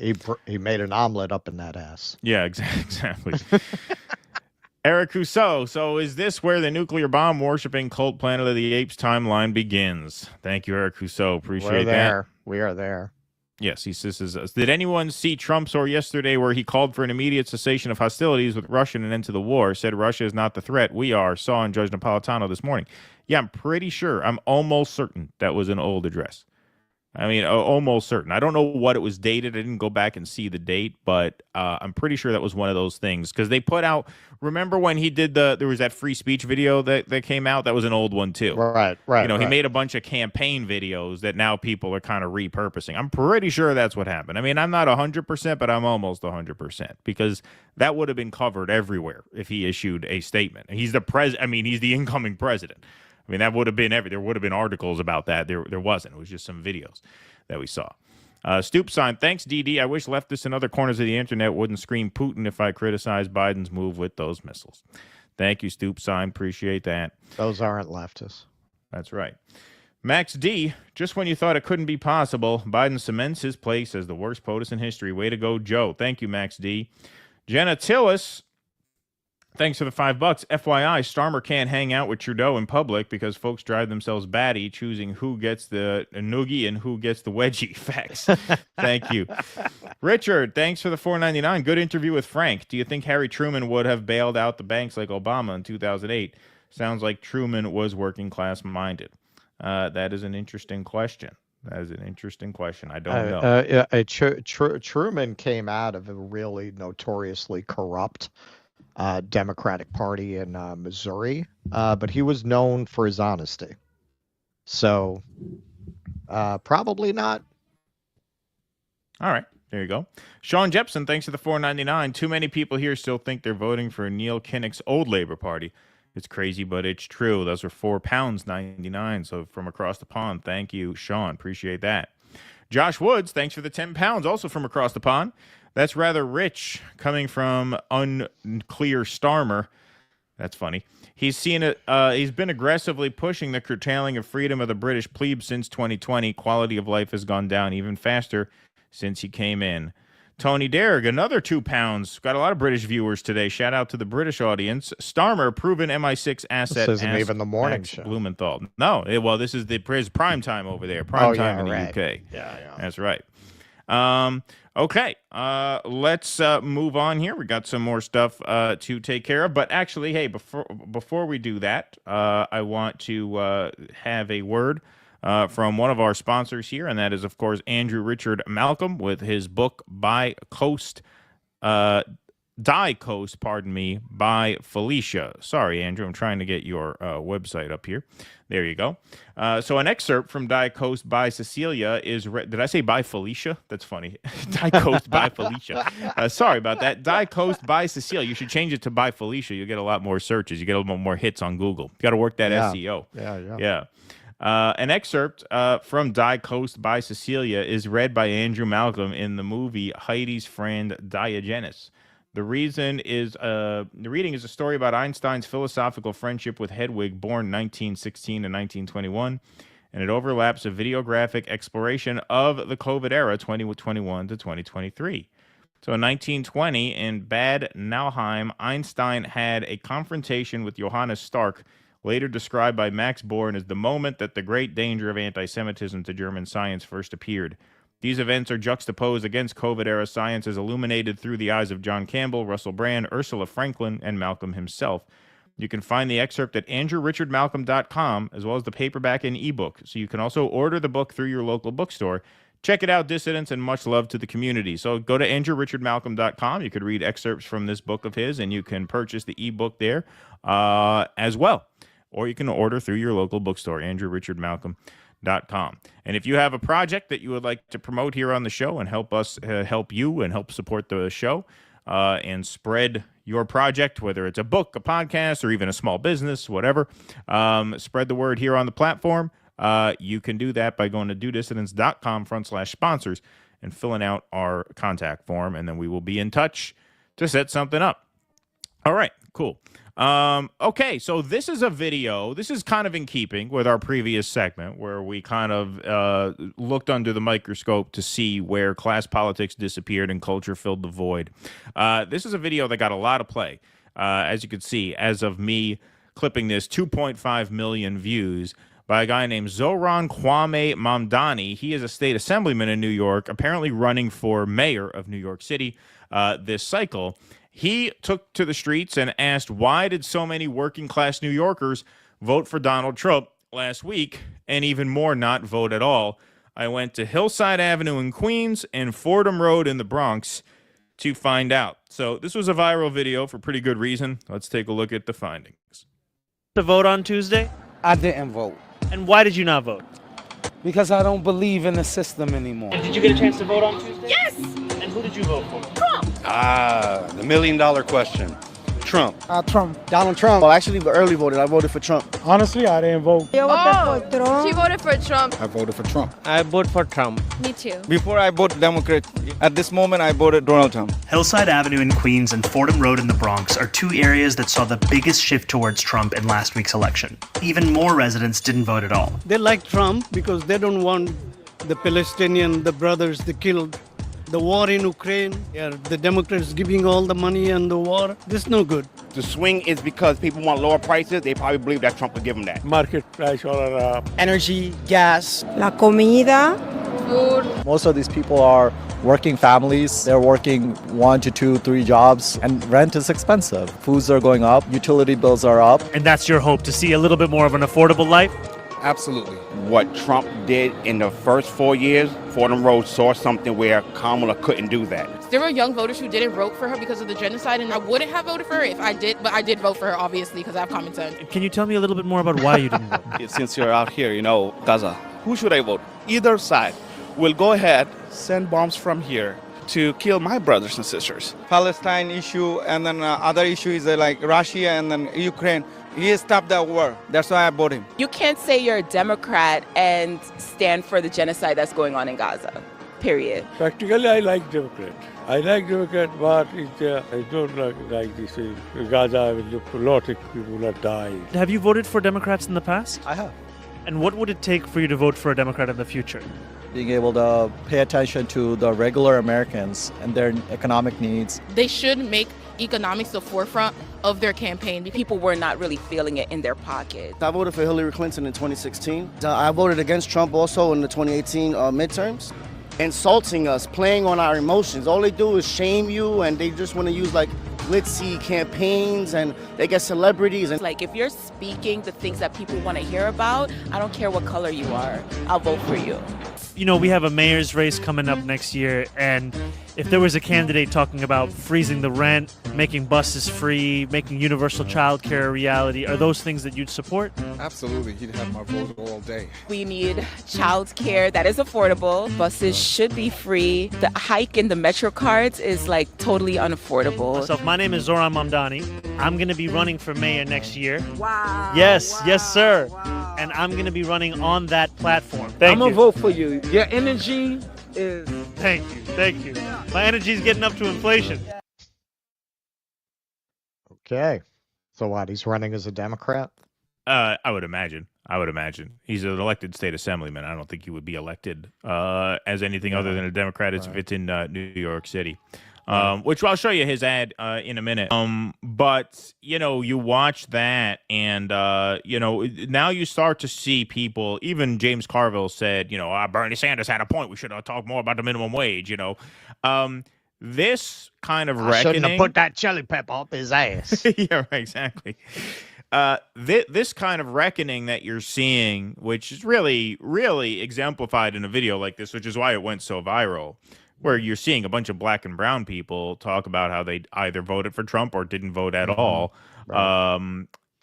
What you're really seeing here is the kind of reckoning on class as a tool of political outreach that you would have gotten in 2016, but they came up with another story, which was Russiagate. Russiagate was all about avoiding this conversation. Yep. And because the liberal base is so stupid, they bought it, hook, line, and sinker. And they kept buying it for years and years and years until it was finally put to rest. Some of them still buy it. But the point is, Russiagate was a tool of avoiding this conversation. This time, they don't have that. So this time, they have to sort of confront what failures they have been on these bread and butter issues. And that's what people are talking about in that video. And that's why it was really well done. I think that's why it went as viral as it did. Yeah, well, there's always a lag in mass social moves to catch up with changes. Blacks were voting for Republicans for almost 100 years after the Civil War, even as the party had shifted against their interests, because my parents voted Republican, my grandparents voted Republican, the Republicans freed our people, right? It's been the same thing with the Democrats. You've had this residual leftover New Deal thing that's lasted for almost 100 years. This idea that the Democrats are for the working class. Right. And now it finally broke. It finally irrevocably has broken. The question now, because I hear these people talking about Gaza, and as we know, we knew that going in, Trump's going to be a maniac on Gaza. He's not going to do that, anything about that. Ukraine, we'll see. We'll see what happens. These people talking about economics and prices and rent, Elon literally promised to crash the economy. Now, he doesn't have any official government role, but I'm watching this as, and these are my people, man. I'm from Queens. I know these people. I know where they're coming from. None of this surprises me. The reason in 2016 I was calling the election 50-50 was from talking to people back in Queens. And some of them would have voted for Bernie. Some of them supported Trump. I didn't talk to one person back home who would vote for Hillary. Not one. Not one. And I'm sure this time I didn't have those conversations, but I'm sure it was the same this time. I'm sure nobody back where I come from was planning on voting for Kamala Harris. But their expectations of what Donald Trump is going to do for them, I think, is extremely misguided. And I think they're going to end up being very disappointed. And that is really when you're going to see the system break, in my opinion. Like when they realize there's no hope coming from any quarter, you're going to have major civil unrest, I think. Yeah, well, I mean, therein lies the opportunity to radicalize people outside of this sham of a two-party system. You think the eggs are gonna go back to being what they were when Trump comes in? You think they're going to do anything? You think the rent's going to go down when Trump comes in? Yeah, why would none the of these rent go things down? are going to none of these things are going to get fixed. It's a fantasy. Yeah, yeah. No, they're going to throw a few 100,000 migrants out. And people are going to get an emotional high off of that. The fucking sickos who like seeing babies dragged out of apartments. Right. They're going to say, he's getting it done. Meanwhile, rent's still going to be high. What do you think? You're going to get a rent break after they kick the migrant out next door? They'll find another guy to rent it to. Yeah. New York City. New York State is still losing more population per annum than any other state in the country. And the rents keep hitting a record high. Right. Right. Exactly. So what makes you think they throw these people out? The rents are coming down. Of course, that's not how it works. It's not how it works. But what's really telling about this, and speaks to your point about how the people back home in Queens, you never found they were either Bernie or Trump. These are the real. Like, if you're from New York, if you're a New Yorker, the people in that video, these are the real New Yorkers. The outer borough, Fordham Road, Queens, right? They're New Yorkers. They're not the Wall Street guys. They're not the West Village libs. This is the lifeblood of New York City. This is the real deal, right? This is the real deal, right? These are the real New Yorkers. And so and like Queens, the Bronx, this is where these people live. Yes. This is where the real people who live in New York, who have deep roots in New York, who make New York run, that's where they live. They live in the outer boroughs. They don't live in Manhattan for the most part. Exactly. Yep. So I want to show you this guy's ad just to show you what he's running on just for the hell of it, because that was well done. So he says, every politician says New York is the greatest city in the world, but what good is that if no one can afford to live here? I'm running for mayor to lower the cost of living for working class New Yorkers. So here is his campaign ad.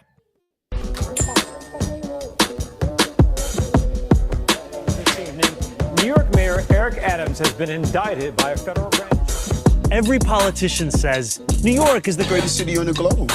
But what good is that if no one can afford to live here? City Hall is engulfed in corruption. Unscientific. The cost of living is the real crisis. New Yorkers are being crushed by rent and childcare. The slowest buses in the nation are robbing us of our time and our sanity. Working people are being pushed out of the city they built. A mayor could change this, and that's why I'm running. I'll make buses fast and free. So I can just get where I'm going. I'll make childcare available to all New Yorkers at no cost. I want to raise my kid in New York. And I'll freeze the rent for every single rent-stabilized tenant. These Eric Adams rent hikes are killing us. Life in this city doesn't need to be this hard. But politicians like Eric Adams and Andrew Cuomo want it to be this way. They care about their donors. They care about themselves. They don't care about you, the working class who keep this city running. This campaign is for every New Yorker who believes in the dignity of their neighbors. And the government's job is to actually make our lives better. We can afford to bring down the rent, have world-class public transit, and make it easier to raise a family. We can do all of that and so much more, because this is New York. We can afford to dream.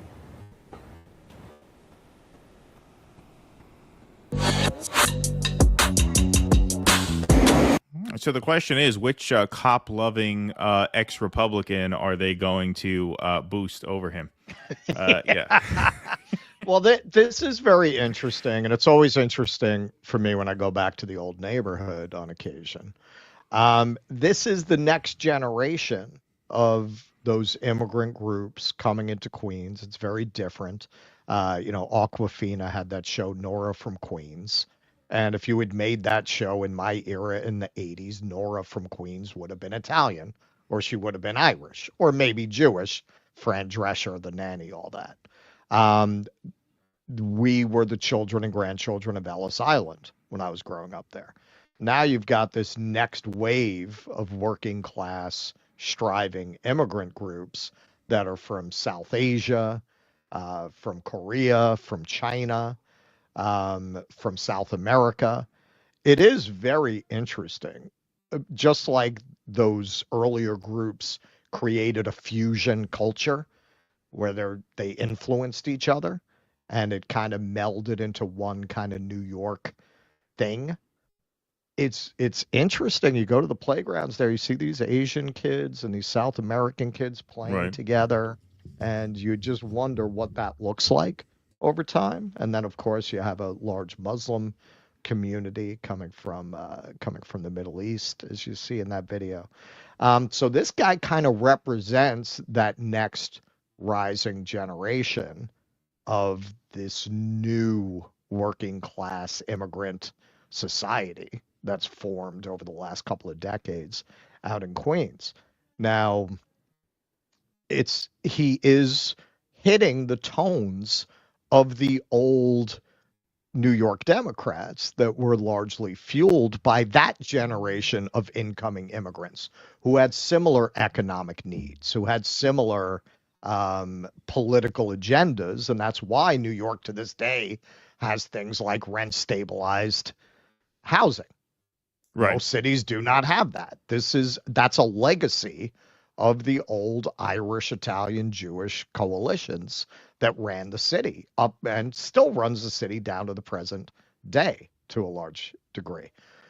Obviously, given the shifting demographics of the city, the next wave of leadership in New York is going to be more that Aquafina generation. It's going to be more these new immigrants, their kids are going to take over the levers of power. And because they're closer to those needs than the Cuomos have been in several generations, for example, it's natural they would go back to those old 1930s, 1940s Tammany Hall kind of Democrat appeals to affordability. Can they do it? Because you have such entrenched, corrupt interests in New York now. I hear them saying, make the buses free. From what I know, the MTA never really recovered from COVID. They're getting by on a lot of federal money that they got. Like ridership never came back to that level because we lost a lot of population. A lot of people are working remotely now. So how are you going to finance that? A rent freeze on stabilized apartments? Now, Bloomberg did do that for a couple of years. There were a couple of years where the increase on the new lease was 0. And now it's back to like 3 to 6%, which is more normal, what you would usually see. How's he going to do that? How's he going to do that? And I got to say, hey, we live in a capitalist system. Heating costs are high. Insurance costs are high. Now, mom and pop landlords, are they going to be able to afford to run a building? Like, are they going to default if you do that because of increasing costs? You know, back when New York went bankrupt in the 70s, there were neighborhoods where the city wound up owning, including Harlem, where the city wound up owning 80% of the real estate. The city was the landlord for 80% in neighborhoods like Harlem, the East Village, because the landlords defaulted on the property tax. Then the city would wind up owning the building. So do you wind up with that? So there are a lot. It sounds great, but you know, there's a long way between promising that and doing it. Well, I mean, obviously, in a city like New York, the entrenched interests, as you say, are there. And you know, you're mayor of a city, you're not president of a country. But I think I think his purpose there is to recenter, you know, these kinds of issues in a campaign. And who knows if New York will even vote for it. I mean, New York is it's a Rockefeller Republican town. These are basically Republicans who, you know, like they elected Eric Adams. They elected Eric Adams. They always make the shittiest call they possibly can. Giuliani came out of New York. We elected Mike Bloomberg. Yeah. Oh, you know what? Did I say Bloomberg froze the rent? I meant de Blasio. Yeah, de Blasio, yeah. Yeah. Now, Bloomberg would not do that in a million years. Bloomberg literally said, I want Manhattan to be a luxury did you say Bloomberg? product. I thought you said de Blasio. Did I say? No, I think I said Bloomberg. He said, he literally, Bloomberg said, I want Manhattan to be a luxury product. I want more billionaires. Yeah. Yep. Absolutely. All right. We got Raven Last says, don't worry, fellas. Even if she loses her day job, Wasserman Schultz will have a role in the upcoming new Clash of the Titans film as Medusa. There you go. Thank you very much. Appreciate that. The raisin-faced Medusa. That's right. Gilgamesh, thanks for the $2, says, what are the days of your 2 Patreon member streams this month? I think we should probably do one. We haven't nailed it down yet. We haven't even thought of that with all this shit going on. I think we should probably do one like one Thanksgiving of them's movie night. Right? One of them will be the movie night, which will be end of the month. And then maybe a Thanksgiving Eve matinee will be fun for the patrons. That'll be a fun little Thanksgiving. Yeah, but they'll probably be busy now. No, I'm talking about at matinee, like at noon or 2 p.m. I see. A day before Thanksgiving. That might be fun. You know, as an expression of thanks. I kind of like that idea. So stand by. That's probably what we'll do. Pete Sweet, thanks for the $5. What happened to Obama's theory? Ukraine is a core Russian interest, not an American one. Russia will always be able to maintain escalatory dominance. Exactly. That was Obama's core theory. Obama said, what did he say? Ukraine will always mean more to Russia than it does to us, right? Isn't that what he said? Okay. Adel Saeed, thanks for the $5. After Listen Liberal, Finkelstein's book should be the graduate level reading for joining Workers Strike Back. Finkelstein's book? For Workers Strike Back? Which Finkelstein book? Listen Liberal was Frank. Did you mean Thomas Frank? Did you mean that sounds like Frank? Yeah. Adil Saeed, is there YouTube censoring on Super Chat? I would assume there is. People complain about that from time to time. So I would assume there is. We don't censor it, but they might. Okay, gonna let that reload. The YouTube studio is really glitchy. I don't know why. Usually YouTube is not glitchy. They're censorious bastards, but they're usually not this glitchy. Okay, cool. All right, what do we got here? Noah Goop, I had a conversation with a client at my work about Ukraine. He said he still thinks it's possible that with enough money, Ukraine could retake all its territory as well as Crimea. These people exist. Oh, yeah, no, they do. Oh, yeah. No, I believe me. I know. Talked to a few of them. The Vanguard Van says Nazis begin World War II and try to destroy the world. Nazis again between World War III are trying to destroy the world. I don't know. These Nazis don't seem like very nice people. Maybe Daryl Cooper isn't actually good. Thank you, Vanguard Van. Appreciate that. Sunrise, thanks for the $5. Paint watches Starmer dry. Oh, that's a good one. I like that. We need a kick drum for that one. Paint watches Starmer dry. That's funny. Nice play on words there. My friend, Scorpionic Sag, democracy now is against the genocide in Gaza before Ukraine against Russia. Very sad. Yeah, well, a lot of libs are they fall for that. Show fail safe for quiet Earth for reals. All right, we'll have to we'll have to have a huddle on that. But what do you think off the top of your head? Matinee Thanksgiving Eve for the patrons. That's a nice thing to do. We can have we could day drink and take patron calls for Thanksgiving. Sure. Yeah, sure. sounds If you fun. think people will not be like in transit and stuff. No, I think it'll be all right. Maybe we do it like noon. You know what I mean? Yeah. That's a big party night. That's a nice day. You know, that's what do they call that? Friendsgiving. That's when you're supposed to like go out with friends and shit. Yeah. So that might be something to do in a matinee, you know, before everybody goes out. So yeah, I think that would work. I think that's a good idea. I like it. Analog Winter. Gentlemen, if you really want a good look at the aftermath of nuclear war, check out Threads. I mentioned that when we were talking to Ritter. Yeah, yeah. no, that's the most horrific like gaming out of the aftermath of a nuclear war I've ever seen. Yeah. Yeah, it's pretty dark stuff. And, you know, he speaks very well about that, too. Okay, let's move on right along here. Okay, so Pope Francis has spoken out about the Israel-Gaza war in the past, as we will be reminded of later in this segment. But most recently, Pope Francis calls for investigation to determine if Israel's attacks in Gaza constitute genocide. Pope Francis has called for an investigation to determine if Israel's attacks in Gaza constitute genocide, according to excerpts released Sunday from an upcoming new book ahead of the Pontiff's Jubilee year. It's the first time that Francis has openly urged for an investigation of genocide allegations over Israel's actions in the Gaza Strip. In September, he said Israel's attacks in Gaza and Lebanon have been immoral and disproportionate, and that its military has gone beyond the rules of war. The book, by Hernan Reyes Al-Qaidi, and based on interviews with the Pope, is entitled Hope Never Disappoints, Pilgrims Towards a Better World. It will be released on Tuesday ahead of the Pope's 2025 Jubilee. Francis's year-long Jubilee is expected to bring more than 30 million pilgrims to Rome to celebrate the Holy Year. According to some experts, what is happening in Gaza has the characteristics of a genocide, the Pope said in excerpts published Sunday by the Italian daily La Stampa. We should investigate carefully to determine whether it fits into the technical definition formulated by jurists and international bodies, he added. Last year, Francis met separately with relatives of Israeli hostages in Gaza and Palestinians living through the war, and set off a firestorm by using words that Vatican diplomats usually avoid: terrorism and, according to the Palestinians, genocide. So there's no use of the word genocide here in this video, but this is what they are referring to. This is December of last year.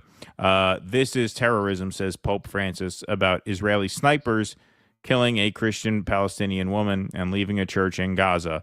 So here's this video. This is a little under a year old at this point. A ricevere da Gaza notizie molto gravi e dolorose. Civili inermi sono oggetto di bombardamenti e spari. E questo è avvenuto persino all'interno del complesso parrocchiale della Santa Famiglia, dove non ci sono terroristi, ma famiglie, bambini, persone malate con disabilità, suore. Una mamma e sua figlia, la signora Navda Khalil Anton e la figlia Samar Qamar Anton, sono state uccise e altre persone ferite dai tiratori scelti mentre andavano in bagno.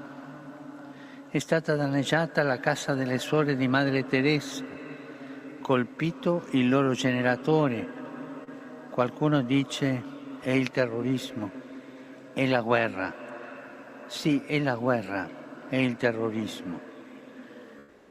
Per questo la scrittura afferma che Dio fa cessare le guerre, rompe gli archi e spezza le lance.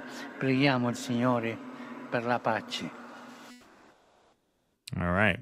So there he is a year ago, suggesting that certain IDF soldiers guilty of terrorism for gunning down people with snipers. And now, of course, asking for a genocide investigation. You know who really was upset about this is John Fetterman. John Fetterman comes out and says, I reject the accusation and investigation in the strongest terms. Now, if you're a politician, a Democratic Pennsylvania politician, the Pope is really not the guy you necessarily want to pick a fight with. You know what I mean? Probably not. There are world leaders who you can go after if you disagree with what they have to say. But the arrogance of this guy to think, you know what, I'm going to attack the Pope over this genocide accusation. Like, to go out of your way to attack the Pope, I mean, that shows a level of derangement. I responded, obviously, you're not a golfer. That did actually surprisingly well. People got that. I'm surprised as many people got that as who did. Max Blumenthal says, I call for an investigation into whether the Mossad chipped your brain during the long period when you were incommunicado and mentally comatose. And Blakely LLC, she's the TikTok influencer. She does like some of the Mike Rappaport impressions. She's funny. Weird that you would reject an investigation, almost like you're afraid of what might be revealed. Yeah, talk about the lady doth protest too much. But think of how under Apac's thumb you have to be. And the arrogance of your position that a swing state Democratic senator, who relies on a decent Catholic vote. I don't know what the demographics are, but, a lot of Catholics in those Philadelphia suburbs, I'm sure, right? You come out and you fucking attack the Pope for calling for an investigation? Like, to go out of your way to do that is pretty wild. It's one thing if you're asked about it and you have to opine about the Pope, and then, whatever. If you're a big Israel guy, you're going to say what you're going to say. But I haven't seen anybody, I haven't seen Richie Torres come out and bash the Pope over this. Now, he blocked me, so maybe he has. He will. But he's got a lot of Catholics in his district. There's a certain political judgment that you would think he would make. But no, his loyalty to Israel is that strong that he would come out and go out of his way to actually attack the Pope over a statement like that. Yeah, this isn't like when the Pope comes out and says, hey, the woman, she has to cook and she has to stay in the kitchen. Right. And take care of the husband. Okay, well then you can say something. Right. This is the Pope invoking his moral vision as the leader of the church to stand against genocide and the horror of genocide. And you want to be on the pro-genocide side of this. Look, the history of this time will be written. And a lot of people are going to, I believe, I hope, maybe I'm too optimistic. I think a lot of people are never going to be able to live down the position that they took during this time. I feel that this is part of why people who today are jumping up and talking about how Donald Trump is going to, set everything right. You might not want to associate yourself so closely with this guy right now. What? We were running around saying 5 minutes ago when it was Brandon and Harris doing it, how horrible it was and how history would judge them. Now it's okay because you think chicken's going to be cheaper. Right. Yeah. This is this is going to go down in history as one of the most horrific acts of genocide that's ever been committed. And people like Fetterman, who are going on the record like this, it's not going to go well for them, I think, in the future. Again, I hope I'm not being overly optimistic. But yeah, in the end, the truth will out. In the end, I do not believe Zionists are going to be able to maintain the control of the narrative that they have today, particularly because I believe their state is going to collapse.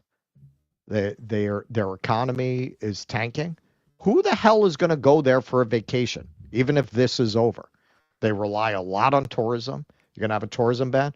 Just now, France cracked down to make sure that the Zionist football hooligans could attack their own citizens with impunity, while Macron stood there like an idiot. It was the lowest attended game in the history of the French national team ever. Yep. That is what awaits Israelis forever, culturally, academically, and the ones who have the most capacity to leave are leaving. Right. They're having an enormous brain drain. People are not investing money in Israeli retirement accounts because they're afraid it's not going to be there. So I believe it's going to collapse. And when it does, they're not going to have the money to control the conversation this way. And then people like Fetterman are going to have to answer for this. Exactly. And look, the fact that the Pope is coming out and saying this is evidence that they've already lost control of the narrative in a huge way. They can't control the Pope, man. He's got his own power base. Yeah. Yeah. But, I mean. Pretty big one. Pretty old one. Exactly. A pretty big one and a pretty old one. And, to pick a fight with the Pope over that is just, it shows you the chutzpah of these people, so blind to the shifting reality underneath their feet. And I think it is a sign of things to come. And I think that is at least one silver lining. But, this is why this whole dynamic, this is why, I say whenever I'm asked about this, and sometimes it comes up organically on this show, like, when it comes to Donald Trump, do you want to have to answer for him when this continues and perhaps accelerates on his watch? Like, do you want to be the guy saying, hey, I told you it was a great idea to rally behind this guy? I mean, I don't want to be in that position. I don't think that's going to age well. I don't think it's going to age well. That's a warning. Yep. That's a warning now for people who are screaming MAGA. As I said, very few of those MAGA people are Zionist. Yep. So, and a lot of them spoke out against that policy when it was Biden's policy. Right. So what's going to happen now? We'll see. Right. And we're going to get more into a certain other Christian figure who has a different opinion from the Pope in our next segment. We're going to get to that in just a moment. But Jamie Turner, thanks for the $2. It's unsurprising that Tarantino is a Zionist when the message of all his movies is basically bad people deserve to be tortured and die. I mean, I think, like, not in his defense. It's a question of who you decide the bad people are. Yeah. I mean, I wouldn't say this not in his defense because he has, posed for photos with the IDF, but he married into it. His wife is an Israeli model, and so he was always a very apolitical guy. So I think he married into it. He put the mind control bug in his ear. Crawls in while you're sleeping. Yeah, that's it. Not an excuse, but I don't think he's a committed Zionist in that way. I think he's a Zionist by marriage. Eric Rousseau, Federalist Papers, create factions to prevent mobile rule. Keep the peasants divided, fighting over nonsense. Thank you. Mob rule. I got it. Got it. Thank you. I didn't know what you meant by mobile rule either. Is that like a Whitney Webb thing? Ken Texican, thanks for the $49. Oh, I see what you did there. You'll get the cowbell next. Where have all the flowers gone? More importantly, at this moment in time, what are they extracting from those poppies, and who's drinking that opiated Kool-Aid? Thank you, Ken Texican. Beautiful. Sparky says, break it off in BlackRock by spoiling their Ukraine plans, make Ukraine Russia again. How dare you, Sparky? Keep in mind, Israel's killed many more Americans than Iran has. Remember the USS Liberty, where Israel killed 34 Americans alone. Thank you Sparky. very much. Okay. Sparky's like a Wall Street baller. That's my theory. Yeah. He's doing coke off a hooker's tits. Maybe. Fucking watches our show. Watching our show. Switching between YouTube and Rumble today is Sparky. Eric Maines, thanks for the $10. The most gaslighting take on the left regarding DEI, Title IX, trans rights was, why do you care? How does it affect you? The people voted, so don't complain now that these ineffectual, mundane policies die. Thank you, Eric Maines. Dad knew MLK Jr. Oh, Sparky says, Dad knew MLK Jr. and MLK Sr. They were both Republicans. It was a big thing for MLK Jr. to endorse JFK. JFK promised civil rights and voting rights while Nixon played it safe and said, I'll see what I could do. Thank you, Sparky. Wow, your dad really knew a lot of people. You have a lot of stories about your dad. That's great. That's awesome. Landrew, thanks for the $100. Let's have a cowbell for Landrew up in here. I have friends who know him in Argentina. My question to them, where has he been for an effing year? Free Palestine. Friends who know who in Argentina? I am Landrew. Landrew is dead. Who would Sparky be referring to? You mean the Pope? Friend, that's right. That would make the most sense, right? He's from Argentina. Yeah, because he's from Argentina, right? So, yeah, friends who know the Pope. My question, where has he been for an effing year? Free Palestine. Yeah, I mean, he spoke from that speech in the balcony was a year ago. But, yeah, no, he could have been quicker. Look, all these people are fucking powerless to do anything. It's on us, right? I mean, it was on Joe Biden. It was on Kamala Harris. Right. And nothing happened. You don't mess with the Zoran. Thank you, Eric Russo. Appreciate that. Okay, let's move on. All right, this one is Russell's. All right, so we heard from Pope Francis. Let's hear from another icon of the Christian community, Mike Huckabee. All right, so it turns out Trump has a speech impediment. All the times he said "Make America Great Again," he was trying to say "Make Israel Great Again," but he has a stutter.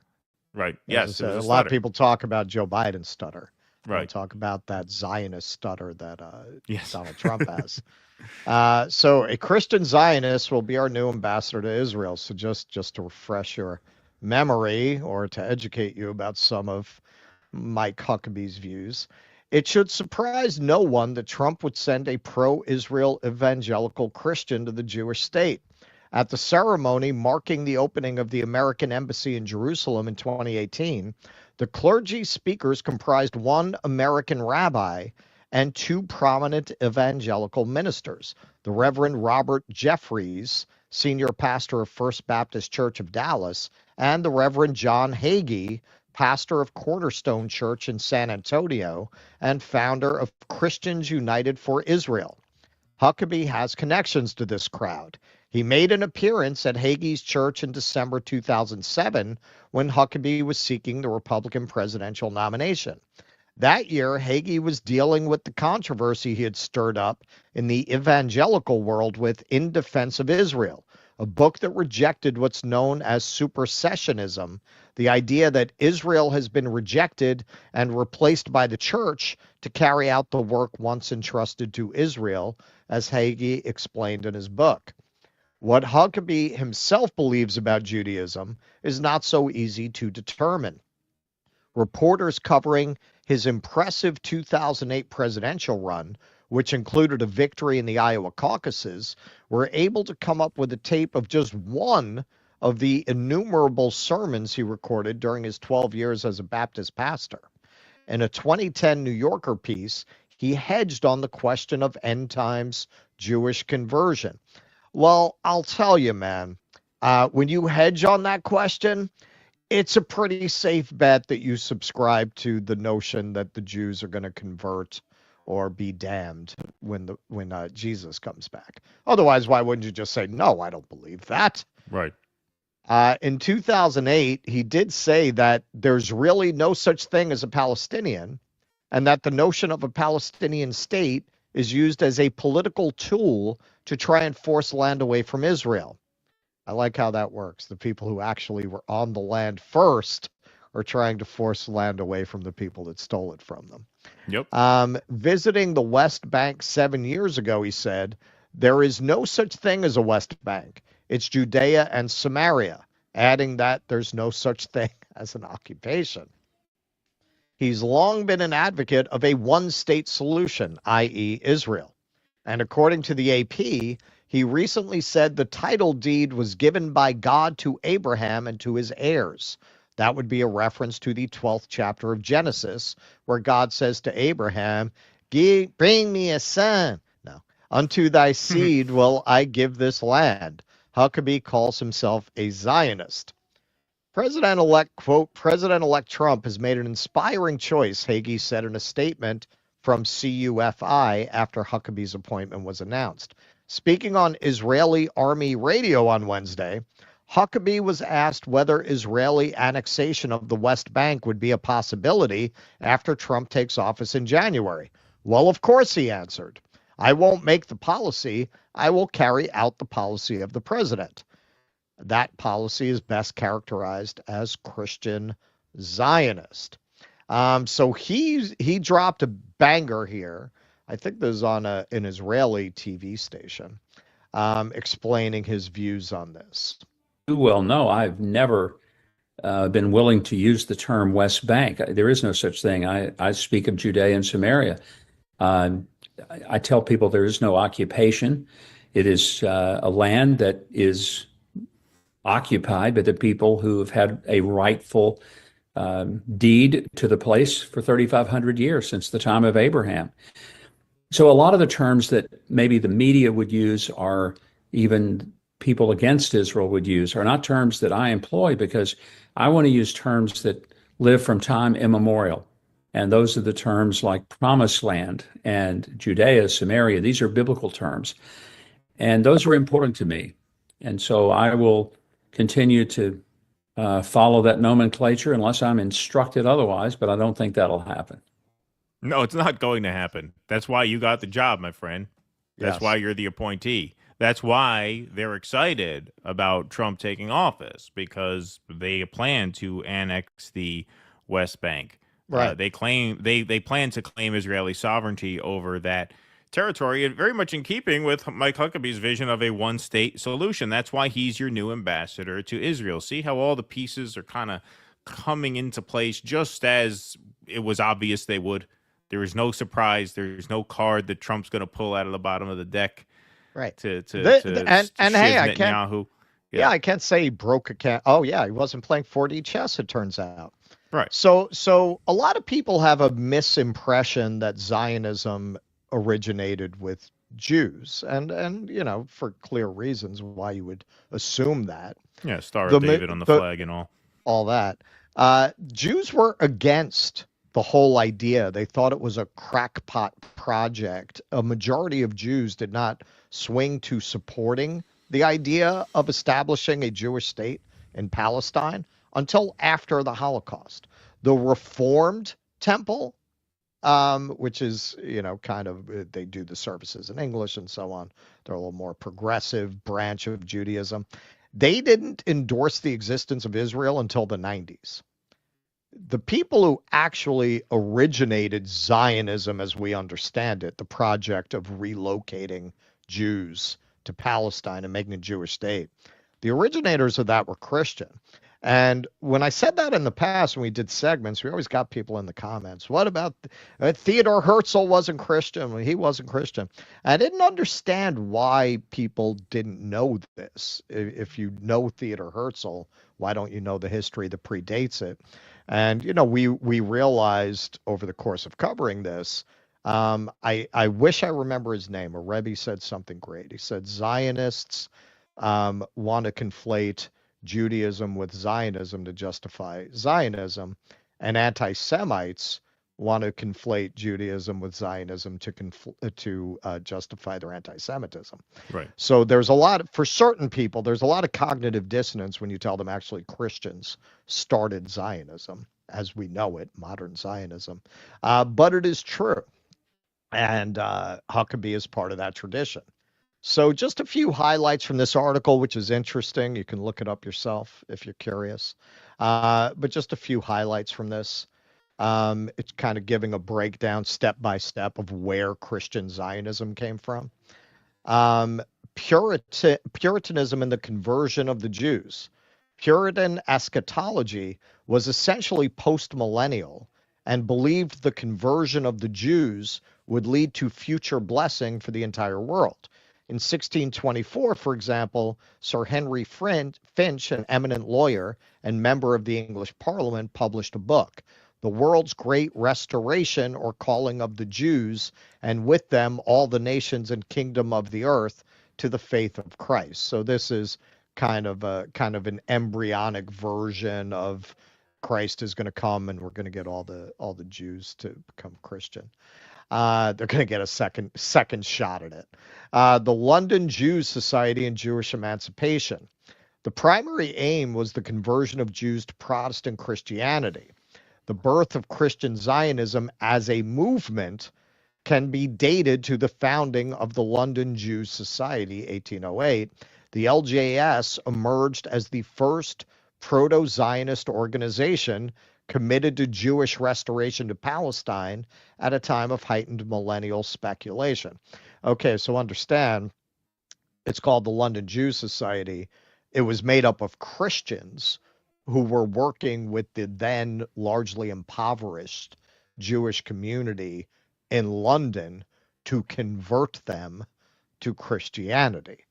That was the first formal Zionist organization, was a Christian organization trying to convert Jews. That is the first actual organization with that goal. Napoleon became the first political leader to propose a sovereign Jewish state in Palestine. Napoleon believed that with compliant Jews controlling Palestine, French imperial and commercial interests as far as India, Arabia, and Africa could be secured. Neither Napoleon nor the Jews were able to deliver. Nevertheless, his proclamation, quote, is a barometer of the extent to which the European atmosphere was charged with these messianic expectations.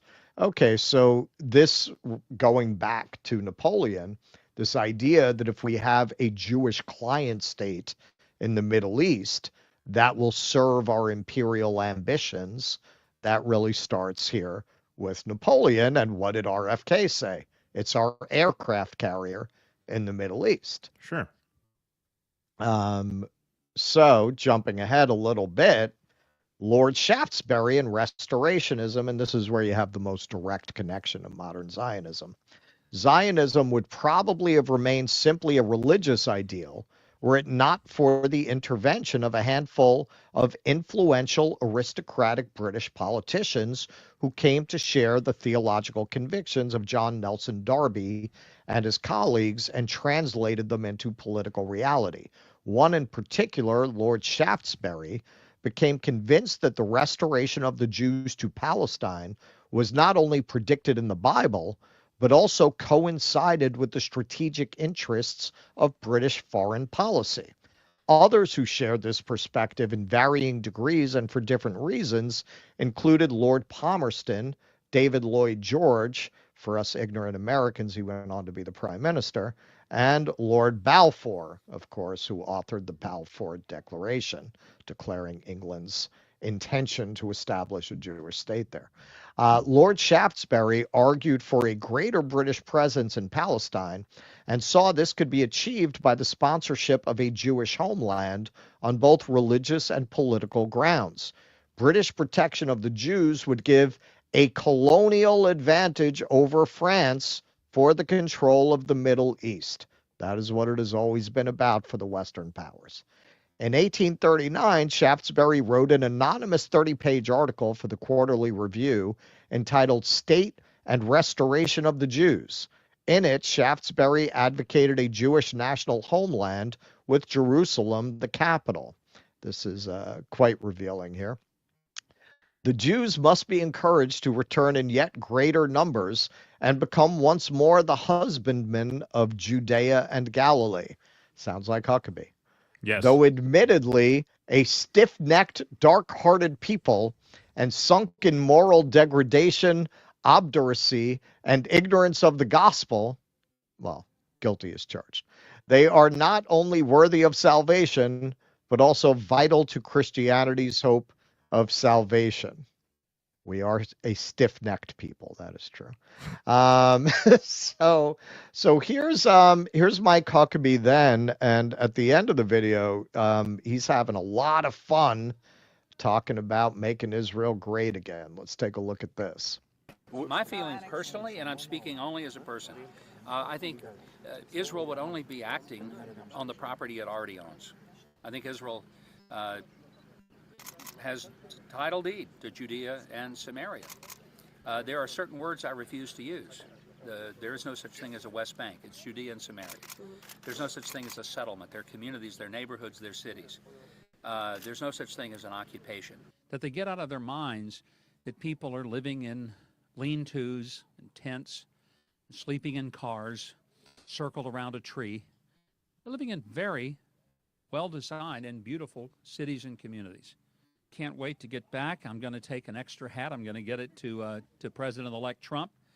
Build Israel great again. Who knows? We may see him wear this out there in one of his rallies somewhere. I don't know. Can't promise that. I can only promise he will get a copy of the hat. Thank you very much. Well, you know, I can promise you if Miriam Adelson tells him to put it on, he'll put it on. He'll put it on to be like, he Miriam. will put it on. Miriam, you're killing me here. I guess I have to put it on. She says I have to put it on, so I put it on. I never realized that. She gave me 30 seconds to put it on. I put it on in 15. I put it on in 15 seconds. Faster than she ever thought I could. Yeah, I never realized that that they actually adopted the "Make America Great Again" sort of red and white branding to this "Build Israel Great Again" thing. I never realized they did that. Yep. That was the first term. Yep. So this is Sarah Wilkinson. Trump will make the Israeli regime great again. Nothing will ever make Israelis great. One, they never were. Two, the world won't forgive genocide. Hear, hear. Now, this is interesting. I did not know this. According to the Times of Israel, 79% of U.S. Jews voted for Harris. And the survey says Trump received the lowest proportion of Jewish vote for GOP candidate in 24 years. Democrats make up majority of voters who think U.S. support for Israel is too strong. Well, that you would expect. But I did not realize that he had historically low Jewish support. So that's kind of encouraging, and it does reinforce what we have been saying. Hey, any Jew with common sense can see this is not solving anti-Semitism. It's creating anti-Semitism. Exactly. It is creating anti-Semitism. I never in my life really worried about anti-Semitism growing out of control in the United States until after October 7th because of the actions of Israel and the kind of views of the Jewish people that it's naturally engendering. What do people think when they see Miriam Adelson handing Trump $100 million and this psychopath gets installed as the Israeli ambassador? This nut job, this total nut job. What if this guy were a Muslim who was talking Islamic prophecy as the basis for American policy? What would the reaction be? His whole view of the region that he has now been given considerable influence over is based in the Bible. It's based in the Bible, and his particular interpretation of the Bible, which, as we demonstrated, goes back to an old, this is not new. He is part of a lineage of this Christian Zionist tradition that, in fact, is the basis of the state of Israel. This is not an aberration. This is foundational to Israel's existence. People like Huckabee, who, as I said, okay, so he knows better as a politician than to say, oh, yeah, I mean, those Jews are going to accept Jesus in the second coming, or straight into the river Styx they go. He's not going to say that. But the fact that you won't reject it out of hand when asked, yes, he's one of these. Of course. And it just shows you the cynicism of the Zionist movement, which is comprised, like Russell said, originally of Christians and now mostly of secular Jews. They know this is a quack who believes that the Jews are basically there as Jesus bait. They're willing to take advantage of that. They don't give a shit. As long as he is a political partner, they are happy to have him. They'll work with anybody. Right? They'll work with anybody. It does not matter. This is who is appointed the ambassador to Israel. I mean, it's so cartoonish. I mean, it's so ridiculous. And they're psyched. As I was researching this, there were all these articles. Well, why wouldn't they be? Number 2 greatest Christian Zionist. I swear to God, that was you had Smotrich say into a microphone a week ago. We covered it. That they have great plans for 2025 and that they're looking forward to Trump taking office because they are convinced that he will support their plans to claim sovereignty over the West Bank. So there you have it. You have it. He will. He clearly will. Well, yeah, of course. Look at that. He doesn't even call it the West Bank. Right. He says it's theirs already. It's just that this realm of reality hasn't reckoned with that yet. It's biblical prophecy, right? It's just a matter of time before humanity catches up. That's the way Huckabee feels about it. And he's your new point person starting in, 62 days? So There you go. Alrighty, we are going to take some more Rumble rants and Super Chats, and then we got one more segment on the afternoon. Sparky, both Israel and Ukraine have taxpayer-funded healthcare. American taxpayers, that's right, Sparky. Sparky also says Miriam's late husband never gave Israel a thought till they married. Then he became a Zionist activist. Miriam's the hardcore Zionist, not him. She was also an Israeli model. Are these models Mossad? I don't think you necessarily have to be. I mean, I don't have any reason to think that. I think, when you look at the level of brainwashing there, you don't really need an explanation that goes beyond that, I don't think. Although anything's possible, Sparky. Nothing's funny anymore. Says, any idea how Melania feels about Gaza?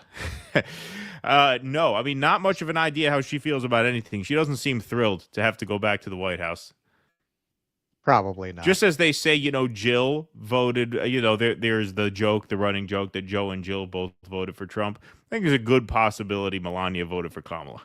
I think, there's a good chance that it was a You may be right. You may be right. Yeah, because she does not seem enthusiastic about going back to Washington. She's not going to. I think she's going to, split time. They canceled out each other's votes. Yeah, right. They canceled out each other's votes. Yes. Michael Castillo says John Fetterman's wardrobe was taken by ESPN analyst lookalike Andrew Whitworth. Thank you, Michael Castillo. Ken Texican, more outrageous that Israel's attacks on USS Liberty was what was not done by Johnson's administration in the aftermath. With 1,000 KIAs a month back then in Vietnam, Lib became an oopsie, easily buried. Thank you, Ken Texican. Eric Rousseau, does the Pope shit in the woods? Not in any miracle woods with that anti-Semitism talk. There you go. Eric Rousseau, thank you. Let's see here. Ken Texican, was that gag order and quiet MOH ceremony for the Liberty skipper held at the Navy shipyard and not in the Rose Garden an effort to make the insane embarrassment of the moment go away? You bet. Thank you, Ken Texican. Fire dancer, Furrow Queen fire dancer. Sorry to go back over, but I'm listening late. I work and own a house. Sometimes I can't afford to heat it. Oh, wow. And have to feed the cat instead. Starmer is scum. I just put 5 jumpers on. Yeah. No, what an asshole. Well, we hope you're doing good out there, Furrow Queen, in rural England. 2 Jews, Jesus bait and tackle shop, says Eric Rousseau. Thank you for that very much. Okay. Here we go. Sparky says, Keaton, it was our friend Landrew asking about the Pope. You gave me credit. Speaking of Argentina, Milei is a globalist stooge who recently snuck Argentina's gold reserves to the Bank of England. Doesn't he want an IMF fund too? Doesn't that kind of, I heard that floated as a theory, want an IMF loan from Trump, which is why he's being such a suck up. That's a possibility as well. Pete Sweet says to Huckabee, if there is a God, could this be our last test, how we react to ongoing genocide? We fail. Could a vengeful God allow nuclear annihilation? Well, there you go. Maybe that's a good point of argument.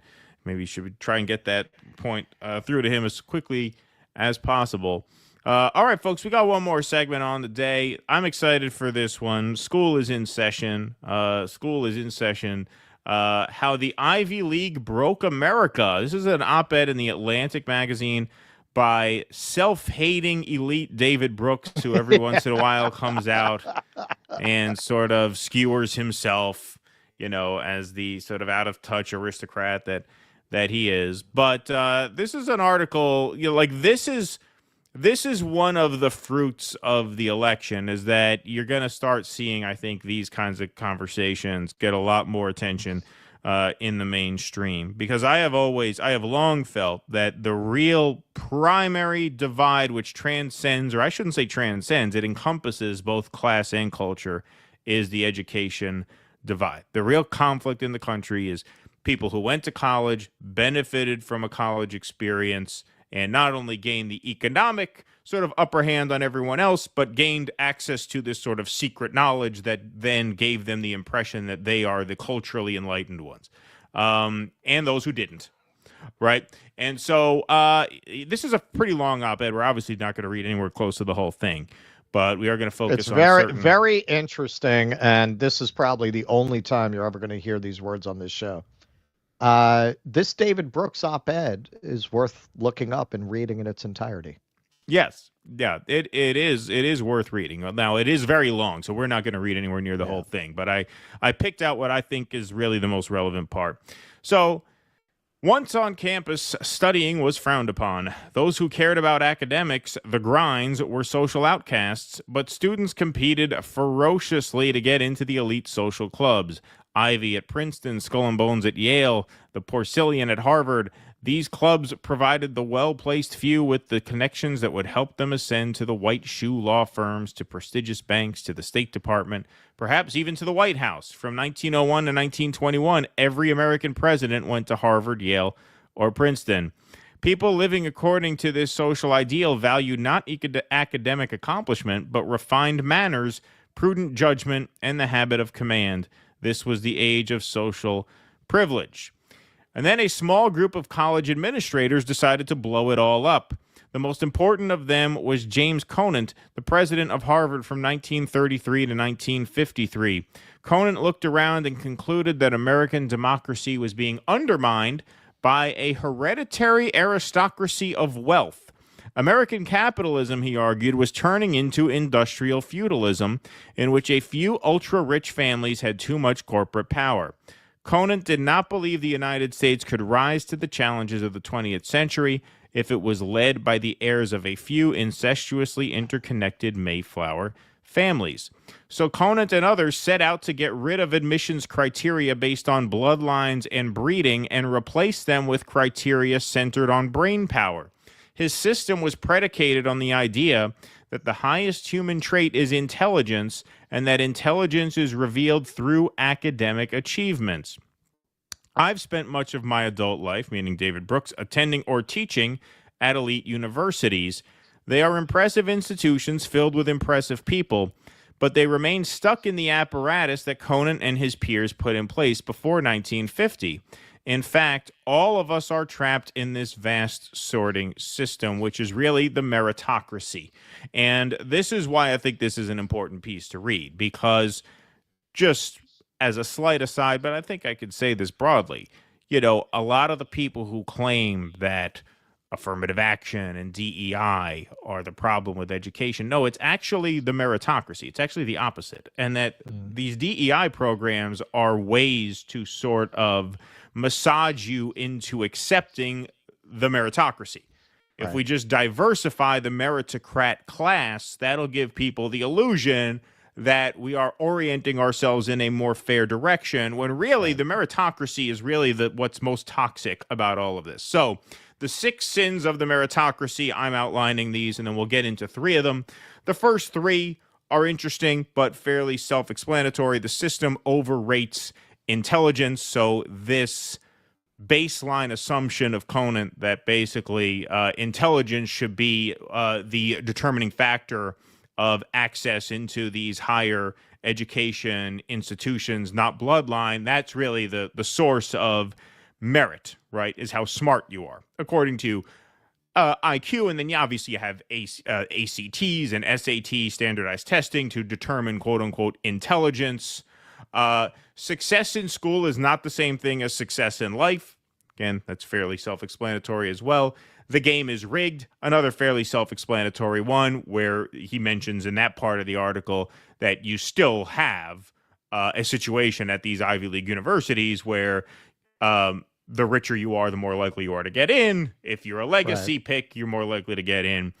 But the last three are the most interesting to me. So I want to focus on this. So the meritocracy has created an American caste system. Let me just sum that up so people understand what that is, just briefly.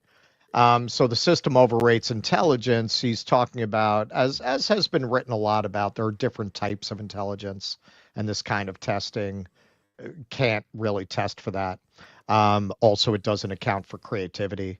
We've had a lot of geniuses who ended up being extremely successful later on, like Albert Einstein himself was not a good student. You know, it's almost a cliche. And he points out that actually people that they followed in studies who were very high performers, for the most part, didn't really accomplish anything major. Like, yeah, they became doctors and lawyers, but none of them really stood out. They were not prize winners. They were not particularly exceptional. Yeah, I mean, just that, really. The rest of it should cover this. Yeah, the rest of it we pretty much cover. So the meritocracy has created an American caste system is item number 4. The meritocracy has damaged the psyches of the American elite, and the meritocracy has provoked a populist backlash that is tearing society apart. So we're going to focus in on those three. So first, the meritocracy has created an American caste system. After decades of cognitive segregation, a chasm divides the well-educated from the less well-educated. The average high school graduate will earn about $1 million less over their lifetime than the average 4-year college graduate. The average person without a 4-year college degree lives about 8 years less than the average 4-year college grad. 35% of high school graduates are obese compared with 27% of 4-year college grads. Which is still very high. Yes, it is. Well, the RFK will change that. Yeah, RFK is he's on it. He's on that. High school grads are much less likely to get married, and women with high school degrees are about twice as likely to divorce within 10 years of marrying as women with college degrees. Nearly 60% of births to women with a high school degree or less happen out of wedlock. That's roughly 5 times higher than the rate for women with at least a bachelor's degree. The opioid death rate for those with a high school degree is about 10 times higher than for those with at least a bachelor's degree. The most significant gap may be social. According to an American Enterprise Institute study, nearly a quarter of people with a high school degree or less say they have no close friends, whereas only 10% of those with college degrees or more say that same thing. The whole meritocracy is a system of segregation. Segregate your family into a fancy school district. If you're a valedictorian in Ohio, don't go to Ohio State. Go to one of the coastal elite schools where all the smart rich kids are. It should be noted that this segregation by education tends to overlap with and contribute to segregation by race, a problem that is only deepening after affirmative action's demise. We now have a single route into a single dominant cognitive class, the journalist David Goodhart has written. And because members of the educated class dominate media and culture, they possess the power of consecration, the power to determine what gets admired and what gets ignored or disdained. Yes, so that's item number 4. We'll get to the others there. But when you look at quality of life differences between those with a 4-year degree and those without one, you have to take a step back at some point. And I've been doing this my whole life. This has never made sense to me my entire life. Why is that the case? Why do we just accept that this totally arbitrary standard of what? Were you a good student in high school? Because you did your homework in high school, you're now so much less likely to have an out-of-wedlock baby and struggle to support the child. You're more likely to die of a drug overdose death than you are had you wrote good term papers? Like, what is this standard? You're creating a segregated society based on cognitive ability, which is not really cognitive ability, because as he mentions earlier in the op-ed, Einstein didn't do well in school, right? Like the academic performance is not actually a measure of cognitive ability. But even if it was, even if it was, why have we, for so long as a society, just accepted that the gateway to a decent life was something as arbitrary as academic performance? And without going on a tangent here, and I have to be very careful because the generational politics is the third rail, but it was my generation, the millennial generation, that was most victimized by this oppressive sort of segregation of college versus non-college. That started when the information economy replaced the industrial economy. And what did Obama say? His answer to this was, well, we need everybody to get college degrees. It's just a given. It's just it's just taken as a given. It didn't start. That was well in place for my generation. It hit the millennials the hardest because of the way the 90s became this massive suck on the manufacturing economy. Well, I have mixed feelings about this. On the one hand, I did grow up feeling like, yes, I could go to Harvard if I wanted to do what I needed to do to be able to go to Harvard. So that was one impact of this change. It never occurred to me really that because I came from where I came from, I categorically could not go to Harvard. There was definitely more of a sense that if you're one of the smart kids, for whatever reason that happens to be, and you score well on tests, these doors are open to you. And remember also, I mean, it was always expensive to go to those schools, but not like now, where you're going to be in a lifetime of debt. However, what I observed from having had kind of a foot in both worlds, where I was from the street, but because I always liked to read, I had access to those kinds of spaces and groups. The people I knew on the street were smarter, like fundamentally smarter. They were more creative. They were more spontaneous. They were funnier. They were more outside the box kinds of thinkers. Right. And I did notice that these kids who conformed to these standards tended to be very placid, very predictable, very uninteresting, lacking in depth. And when you look at this in terms of, see, remember, the further you go on the timeline of this ideal, the more you're filtering that out of the culture, right? The more you're filtering out. At one time, like, you look at old Hollywood, you had a lot of people who had really interesting lives who wound up screenwriters and directors. When you filtered all that out for these placid academic achievers, that's actually an aspect of what has probably destroyed a lot of entertainment and pop culture that's not talked about a lot. That actually this kind of a sorting thing, like, is there a room for Charles Bukowski anymore? I can't imagine Charles Bukowski would get published by a major publisher today, right? So all of that's been filtered out, all those voices, and it is destroying everything. So yes, by the time you get to your generation, the benefits are less apparent than I think they were for me, and certainly than they were for the boomers. And now for Gen Z, it's just it's almost all downside now.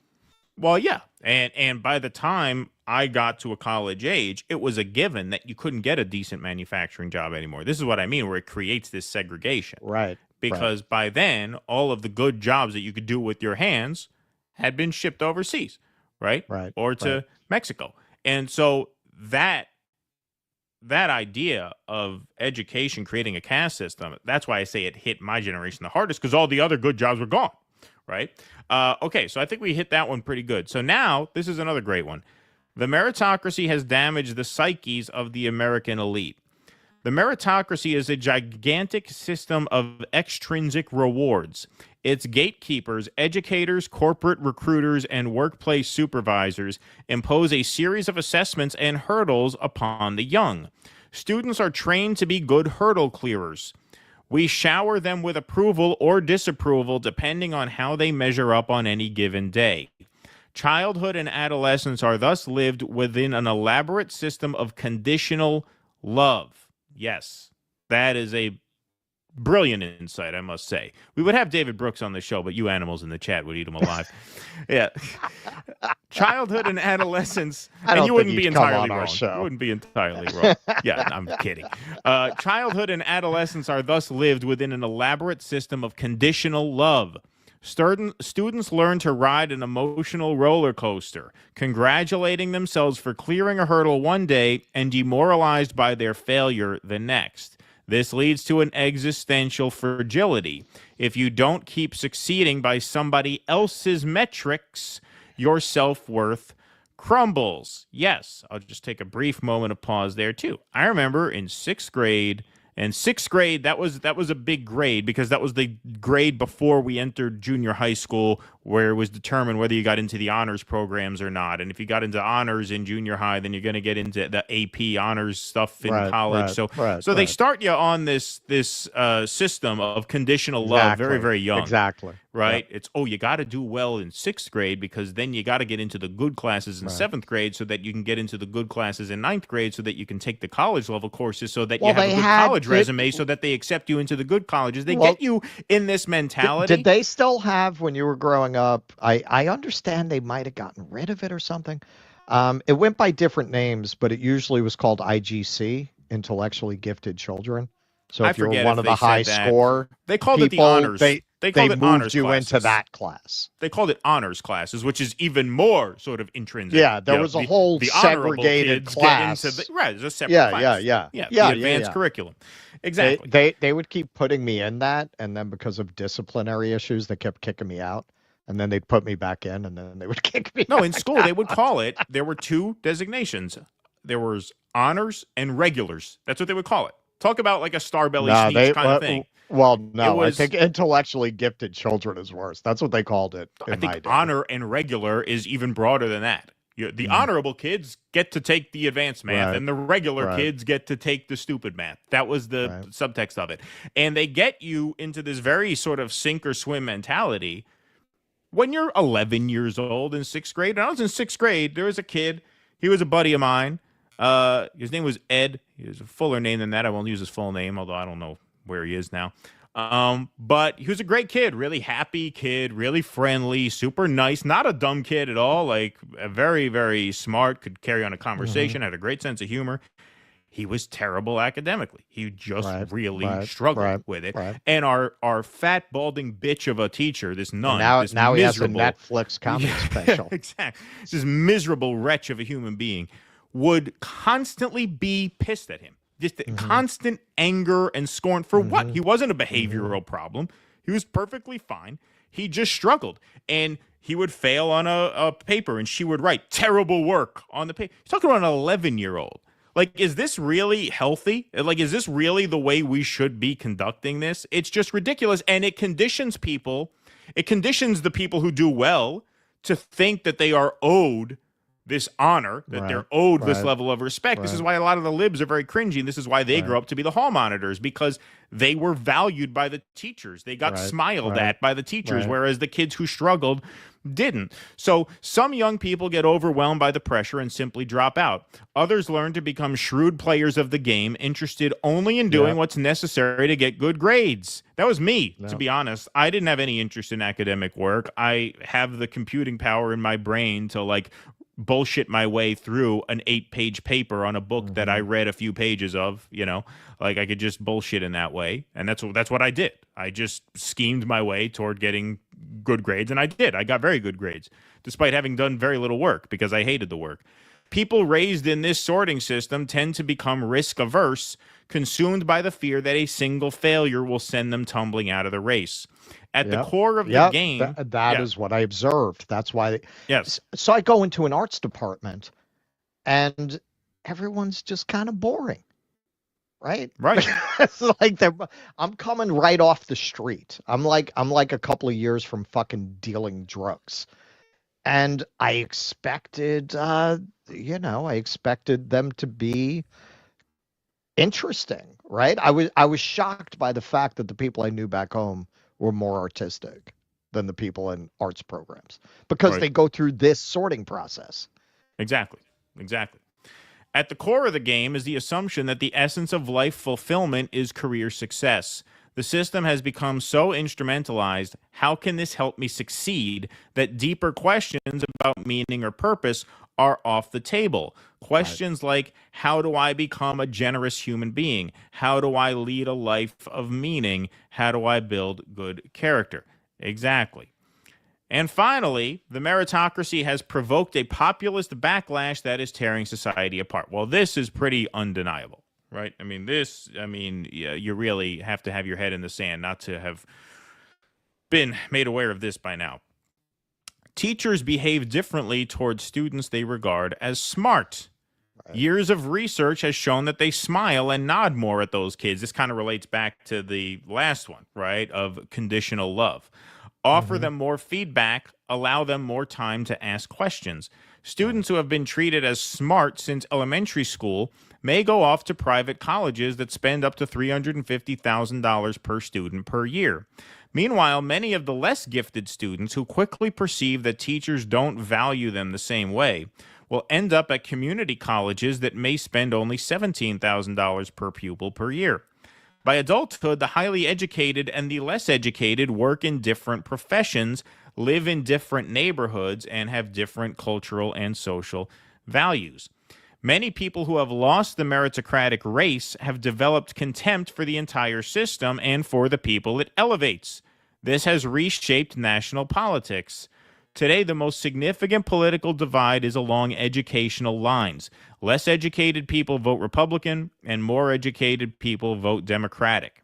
In 1960, JFK lost the white college-educated vote by 2-1 and rode to the White House on the backs of the working class. In 2020, Joe Biden lost the white working class vote by 2-1 and rode to the White House on the backs of the college-educated. Wherever the information age economy showers money and power onto educated urban elites, populist leaders have arisen to rally the less educated. Not just Donald Trump in America, but Marine Le Pen in France, Viktor Orban in Hungary, Recep Tayyip Erdogan in Turkey, Nicolas Maduro in Venezuela. I obviously take exception to his inclusion in that list. He's protecting the country from having its resources basically stolen and his population enslaved. But this is David Brooks. Remember that, after all. It is. Yes. These leaders understand that working class people resent the know-it-all professional class with their fancy degrees more than they do billionaire real estate magnates or rich entrepreneurs. Populist leaders worldwide traffic in crude exaggerations, gross generalizations, and bald-faced lies, all aimed at telling the educated class, in effect, screw you and the epistemic regime you rode in on. As working class voters has shifted to the right, progressivism has become an entry badge to the elite. To cite just one example, a study of opinion pieces in the Harvard Crimson found that they became 3.5 times more progressive from 2001 to 2023. By 2023, 65% of seniors at Harvard, the richest school in the world, identified as progressive or very progressive. And I want to point out, I am quite sure they're defining this by cultural positions, not economic positions. Exactly. James Conant and his colleagues dreamed of building a world with a lot of class mixing and relative social comedy. We ended up with a world of rigid caste lines and pervasive cultural and political war. Conant dreamed of a nation ruled by brilliant leaders. We ended up with President Trump. Exactly. The whole point of doing away with basically bloodline and legacy-based admissions and replacing that with quote-unquote merit-based admissions is to give everybody a shot. Right. Well, what has that led to? That has led to an even more segregated society than before, with the barrier to entry now being these arbitrary tests, not so much of cognitive ability, but of obedience, but of memory, but of a willingness and a desire to follow orders and climb a certain ladder that represents a hierarchy. Now, when you're a child, are you conscious of the economic hierarchy? To an extent, because you don't want to be poor, and that's the subtext. Hey, if you fail at school, you're not going to get into a good school, and you're not going to get a good job. You're going to be poor. But basically, what is instilled in you as a child is, well, I want to get into the honors classes. I want to be an honors kid, not a regular kid, not a stupid regular kid. I want to be an honorable kid. You instill this sense of hierarchy in children based on totally arbitrary standards of taking in, processing, and regurgitating information that you are not going to remember past that school year. How many people remember anything they were taught in high school beyond the basic fundamentals of arithmetic and reading and grammar? Do you remember anything about cellular biology, about chemical equations? Do you remember anything that you read in your global history class about ancient Egypt? I mean, we are historically inclined people, so we tend to look that up after school. We don't remember learning that in the 9th grade. The fact that you would orient society and create a societal caste system based on this arbitrary standard, it is a fascistic dynamic to begin with. Just in and of itself, I could argue it's bad. And the political consequences of that have been disastrous, because now you have, and this is what is by design, you have a professional class that is convinced that they achieve that class status because of their moral, cultural, and intellectual enlightenment, which is what gives them such contempt for the working people, and it's what gives the working people such contempt for them. So you have driven a wedge right through society on class lines and on cultural lines all at once by creating this giant portal of a higher education system based on totally arbitrary skill sets, arbitrary standards, and you have torn the society apart on that basis. And I hope that there is a major reckoning on this, and maybe that is another silver lining of this election season of doom, because the way it went now, guys like David Brooks, who every once in a while tends to dabble in this, right? He's the self-hating, I've never seen soybeans growing in a field. Exactly. That was his big suck up article he wrote after Bush won. Yeah, he does this. He does this every now and then. But the verdict is now unmistakable. The damage that this meritocratic ideal has wrought is undeniable at this point. Sure. You have torn the country apart while trying to do the exact opposite. This transfer was supposed to integrate society. Instead, it has segregated it further in a much more divisive way than they intended. Yeah, I think in a lot of ways they had good intentions. Like, who could argue with, well, maybe we shouldn't base your admission to Harvard on your family name. Maybe it should be based on merit. Who can really argue with that? The problem is partly in, well, how do you measure merit? Exactly. And they had a very narrow definition of what that meant. And ultimately, if you look at a lot of jobs that the PMCs wind up with, they're fucking horrible jobs. Part of the reason they are encouraged to think of themselves as a cultural elite is to avoid the existential despair they would fall into sitting in these fucking cubicles all day. What the hell did you get out of all that? Right. So you could, and now they're not even making good money, most of them. You have a very small number, but relative to the student debt that these people end up with and the jobs they actually get, all you have is your sense of cultural superiority. That's part of why they cling to it so tightly. That's part of why it's so difficult to talk them out of the idea that everything they've been taught is bullshit. Everything they've been taught is nonsense. And that's why they'll follow any signal from elites of what they're supposed to think without questioning it. Because for the most part, most of them today, it's not a good deal anymore. So what do you have left but your sense of moral and cultural superiority over the plebs? That's all you're getting out of this now. Yeah, well, yeah, and exactly. And in keeping with that point, that's why if you look at it a little closer amongst the progressives, because there was that point there, what was it, 65% of people at Harvard consider themselves progressive, right? Now, there are those who, graduate and move past their college politics, right? But even among the progressive PMCs, that's why they went so heavily in the 2020.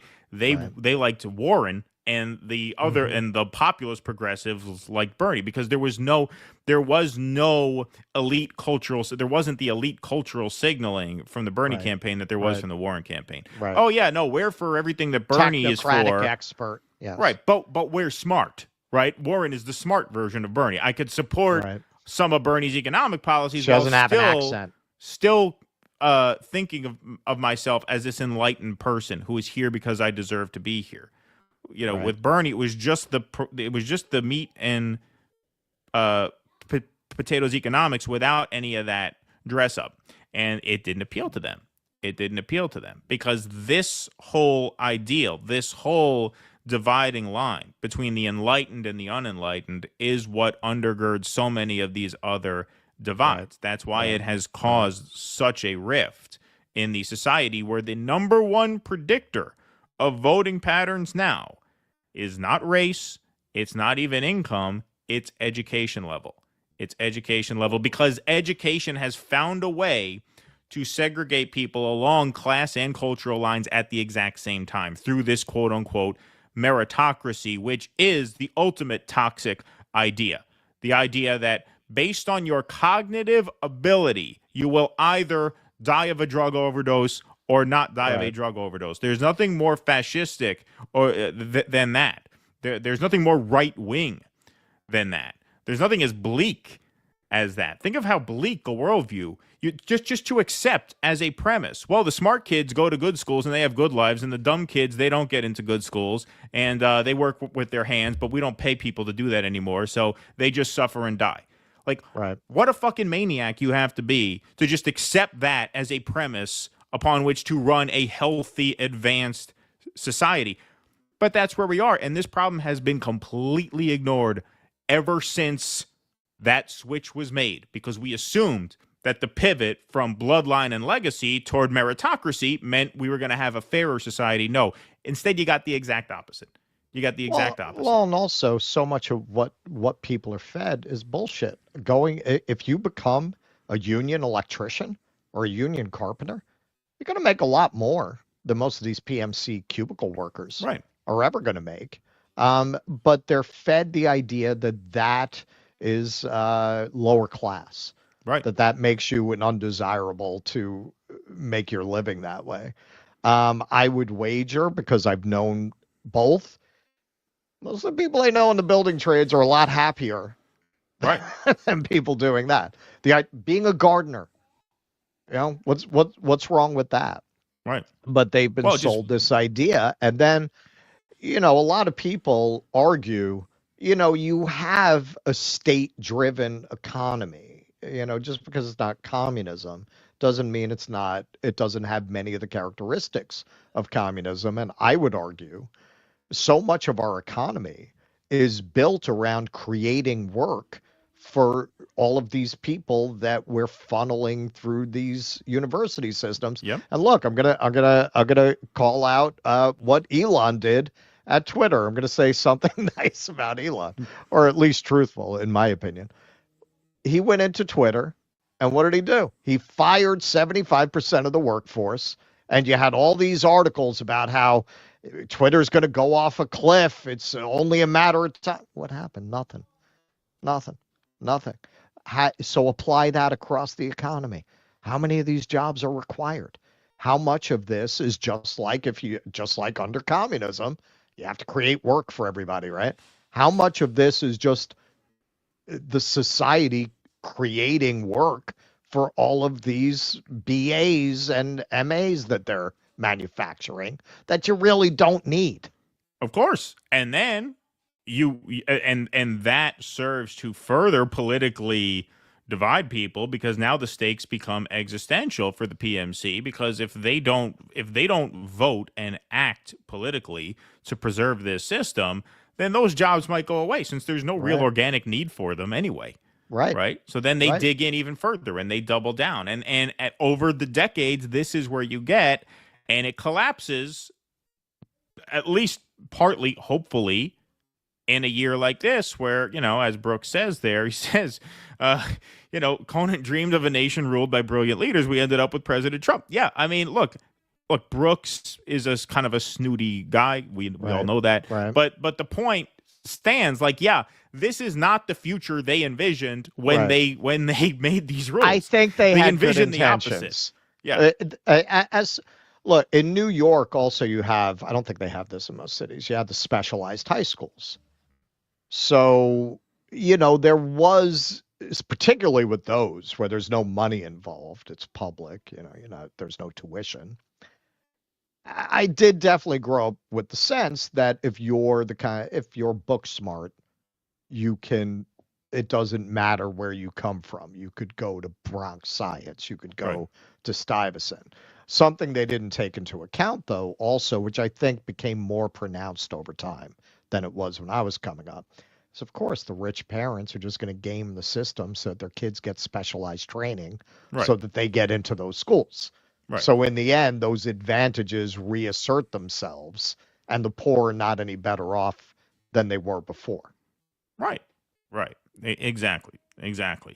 And I think a much healthier ideal would be the ideal that, hey, there's a place for everyone in the society. There's a place for the egghead smart people, and there's a place for the people. But you don't need nearly as many of those. Right, that is what Elon demonstrated. If that's true at a place like Twitter, where you would assume, well, this is a technology company, you need all these people. If you could fire 75% of people there without any result, without any degradation, there were a few glitches, but nothing like what people were saying you were going to get. Right, but then, the question that's probably true across the economy. Right. So then the question is, what do you do with those jobs? Like, let's say those jobs were just done away with because there's no organic need for them.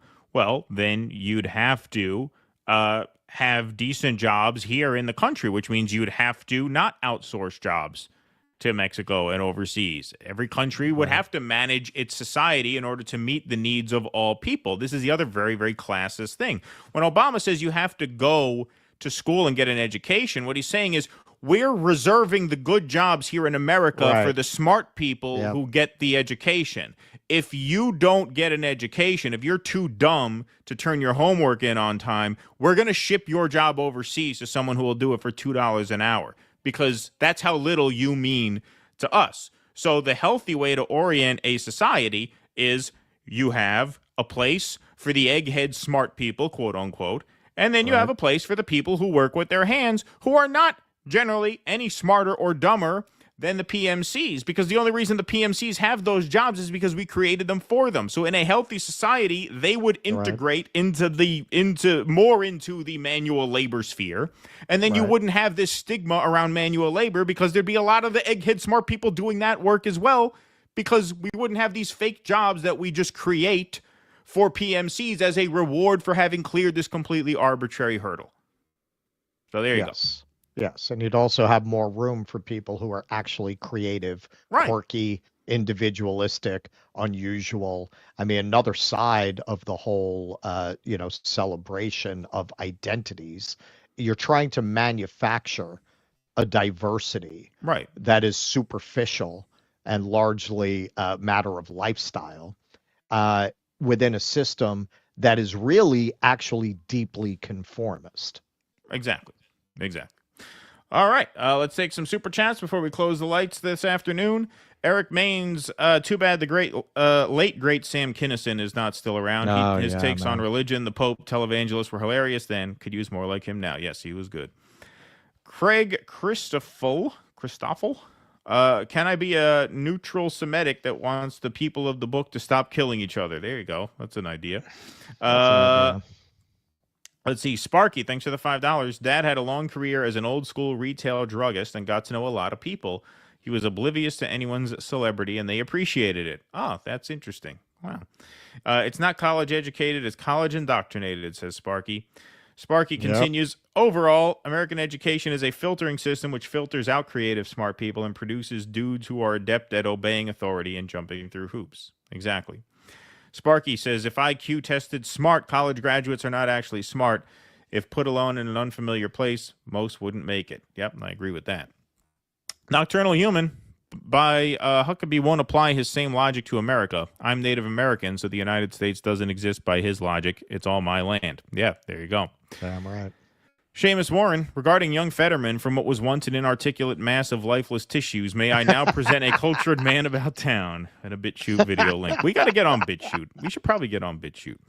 Yeah, putting on the Ritz. The Israelis' categorization of Arabs as Jews on horseback may have been an attempt to group them within a broader Semitic or Middle Eastern racial or ethnic category common during the 19th century. Thank you, Seamus Warren. There we go. Oops, sorry, I did that one twice. Okay. Disraeli may have seen Arabs and Jews sharing a common Semitic heritage, both described from the ancient Israelites. This perspective acknowledges historical and cultural links between the two groups. Honestly, Facebook keeps feeding me now because I keep calling them pigs, and as long as you engage, they'll feed you more. It doesn't really matter how you engage. They keep feeding me these honeypot videos of like female IDF soldiers dancing sexy and singing. Yeah. And, so I keep dropping comments like they look like Polish girls with a 10. Right. That's what they look like. Oh yeah, of course. They look like Slavic girls who've spent a lot of time in the sun. In the sun, yeah. Well, that's because that's what they are. A lot of sun in Israel. A lot of vitamin D in Israel. Maybe that's why RFK likes it so much. A lot of sunlight. Yeah. College grads working professional jobs don't have time for more than a cursory interest in politics. The poor and unemployed have plenty of time to do with their own research, to coin a phrase. There you go. I think that's a point too. Although, look, I remember the days of really putting in the hours behind the wheel of an Uber and at the UPS warehouse. You don't really have a lot of time to do much else. It's pretty fucking exhausting. That can really suck the life out of you. Yeah, I mean, I get what you're saying to an extent. Like, if you're really wired into your job all the time, you don't have the mental curiosity or bandwidth to pursue an intellectual life outside of that. But for working class people, it can create the opposite problem. You just don't have the physical fucking ability to stay awake. I mean, I struggled with that when I was doing the driving. Although, luckily, as a driver, I could listen to podcasts and stuff in the car because I was a driving job. But these guys, man, who put in these hours at UPS, the warehouse, and the trucks, it's tough. It is tough. Yeah. Ken Texican. Haim's Potux, The Chosen, wasn't all about Zionism, but it more than touched on non-universal acceptance of Jewish state. Never saw the movie with Robbie Benson, but thumbs up on Potux' book. I've got that back here somewhere. Oh, you do? I never got around to reading it. Yeah. Kemen, The Guardian still says that Assange should remain in prison because he placed lives at risk. Is that right? Did they just come out and say that? I have not, or was that their position? I know they failed to stand up for him, even though they made, as Missy says, a fortune off of him. Gina and Heidi, high school dropout, class of 74, best decision I ever made. Amen, Gina. Good for you. Yeah, I dropped out too. There you go. Eric Rousseau, honors, you guys were sweat hogs. Thanks, Eric Rousseau. Ravid Laz, Keaton, your nun story reminded me of comedian Joey Diaz's bit about a nun. Look up Joey Diaz's sister Hyacinth for a good laugh. Yeah, my 6th grade teacher, she was a nun, and she was just a mean, miserable woman. And the parents loved her because she was tough. She was tough. I mean, she would just, like I said, perfectly nice kids who struggled academically. She would just have such scorn for it. Like, you don't think that fucks a kid up? And you don't think it fucks the kids up who she's nice to, right? Like, it perverts the whole standard of, like, what constitutes, being a good person or not. Eric Rousseau, all in all, it was just bricks in the wall. All in all, you were all just bricks in the wall. There you go. Thank you, Eric Rousseau. I mean, when I was coming up, teachers would do shit they'd go to jail for now. Yeah. Oh, yeah. Well, you had like hitting kids, the corporal punishment, grabbing hair, and just out of control, man. You'd get. It really was like Pink Floyd, like the fat and psychopathic teachers. Like you'd get these bitter spinster women who would just take it out on small children. Like really, I had teachers like that. Oh yeah, I believe it. The China Shill. I had straight Fs one semester. Somehow still graduated, probably because I got 100% on all the standardized tests.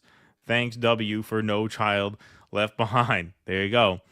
The China Shell. Ed is a joke here. The sad part is that I was one of the few people that could read aloud in class clearly without help from a teacher.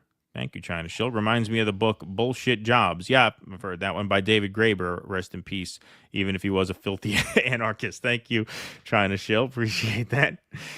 China Shield always gets his point of view across. SJ Tough, when I think back on all the crap I learned in high school, it's a wonder I can think it all. Yeah, great song. Kodachrome, Paul Simon. Those guys just recently reconciled. There were a lot of articles about it. Who? Simon and Garfunkel? Yeah, well, because they had like a feud going. Yeah, I like didn't know. decades. I didn't hear that. Apparently, they got together and had lunch and reconciled. Interesting. Eric Cousseau, the information economy has a lot of fake jobs. We exported industrial economy. Absolutely. Yes. Thank you, Eric Cousseau. Raymond Fernandez, China Shill is right about Graeber, which is why you guys should have Michael Hudson on, Graeber's mentor, before he's RIP. Okay, yeah, that's an idea. Yep, I heard of Michael Hudson. I haven't heard much of his stuff, but that's something we could look into. Odd coincidence, The Chosen, published in April of 67. The USS Liberty attacked in June 67. Sager writes waist deep in the Big Muddy in 67. Meanwhile, in 2024. Thank you, Ken Texican. Appreciate that very much. Ken Texican also says here, I keep hearing echoes of Dobular and Blumenthal raging against the war machine. Feels like not enough folk listening and taking action. Well, that's our job. That's our job. That's our project, 2025. The times they are changing. That's right. Sparky, over on YouTube, medical doctors are in the education system for a very long time. It's no surprise that as a whole, medical doctors folded to authority during the pandemic. More education, more compliance. Blake Lensing, thanks for the $10. Brooks' analysis is missing a Marxist view of capitalist incentives. Well, yes, yes, you could expect that. Education only has value within certain contexts of material conditions. Capitalism promotes rent-seeking over intelligence. Yes, I would agree with that. Michael Castillo, thanks for the $10. On this date in 1863, President Abraham Lincoln gave his Gettysburg Address just over 2 minutes long. It's also regarded as one of the greatest speeches in American history. Well, thank you, Michael Castillo, for that reminder. Sparky, thanks for the $10. In the early 20th century, before washers and dryers, Ladies' Home Journal and similar magazines pointed out that if women married white-collar men, they wouldn't have as much laundry to do. There you go. Sparky, thanks for the $2. Your nun teacher was a Karen. Yes, thank you. Michael Castillo, thanks for the $10. On this date in 1928, Japanese Emperor Hirohito graced the colored cover portrait for the first time in Time magazine. Interesting. Thank you for that as well. All righty, folks, that is our show. We appreciate you all very much for being here. Thank you once again. We will see you guys again on Thursday morning. Hey, we're not doing the Jimmy Dore show tomorrow. We'll get to watch the Jimmy Dore show tomorrow. How about that? So we are off tomorrow. We are back here 9 a.m. Thursday. Oh, you know what we got to do? I almost forgot to do this. I think I did forget the patron scroll? Yeah, we forgot to do the scroll. I had it written down, but you know what it is? The fucking thing on my I told Russell before this, my printer is not properly, so I can't read the thing on my page. I had it in the notes. Yes, if you would like to support this program, you can do so by becoming a member at Patreon, Substack, or Locals. We're really pushing Locals right now. They are integrated with Rumble. That is a free speech subscriber platform, so you can go to dodissidents.locals.com if you would like to join up. We are going to be doing a supporter stream next week, sometime before Thanksgiving, and then we have movie night coming up sometime over that weekend, I would assume, because that's the end of the month. So we will have dates for those settled probably by this Thursday morning show, if not definitely the Sunday night stream. So we're about halfway through the month. You do get member perks. You get call-in access to our post-show Q&As, special access streams to live events, movie nights, call-in streams, interactive shows, and some access to pre-taped interviews. So we are going to start our interview series next. We had no interview this week because it was just too busy with the too Jimmy much show. Going on, man. There was no way to really do it right. But you do get live stream access to our pre-recorded interviews. We had a great crowd for Thomas Frank when we did that, so you get to have a live chat and watch the show before anybody else. Like I said, those are the perks. We try our best to make it worth your while. So do dissidents.locals.com to sign up. If you're watching on Rumble, you can sign up right now by clicking that join button right underneath the screen. and that is where you can go to sign up. DoDissidents.locals.com. If you're watching on YouTube, if you're watching on Rumble, just click the join button underneath the screen. Eric Rousseau says, all I wanted was a Pepsi. Thank you, Eric Rousseau. Appreciate that very much. All right, everybody. Well, that is our program as the scroll winds down. Thank you all very, very much for being here. Sparky asked that I read Rumble rants. Yep, I got all of them. I got a couple from you, Sparky, too. Yes, so we did get all through all the Rumble rants and the super chats. Thank you, Sparky, and thank you guys all very much for being here this afternoon. It was a lot of fun. We will see you guys once again Thursday morning, 9 a.m. Until then, thanks very much for this afternoon. Be safe and be well. Courage! Please clap.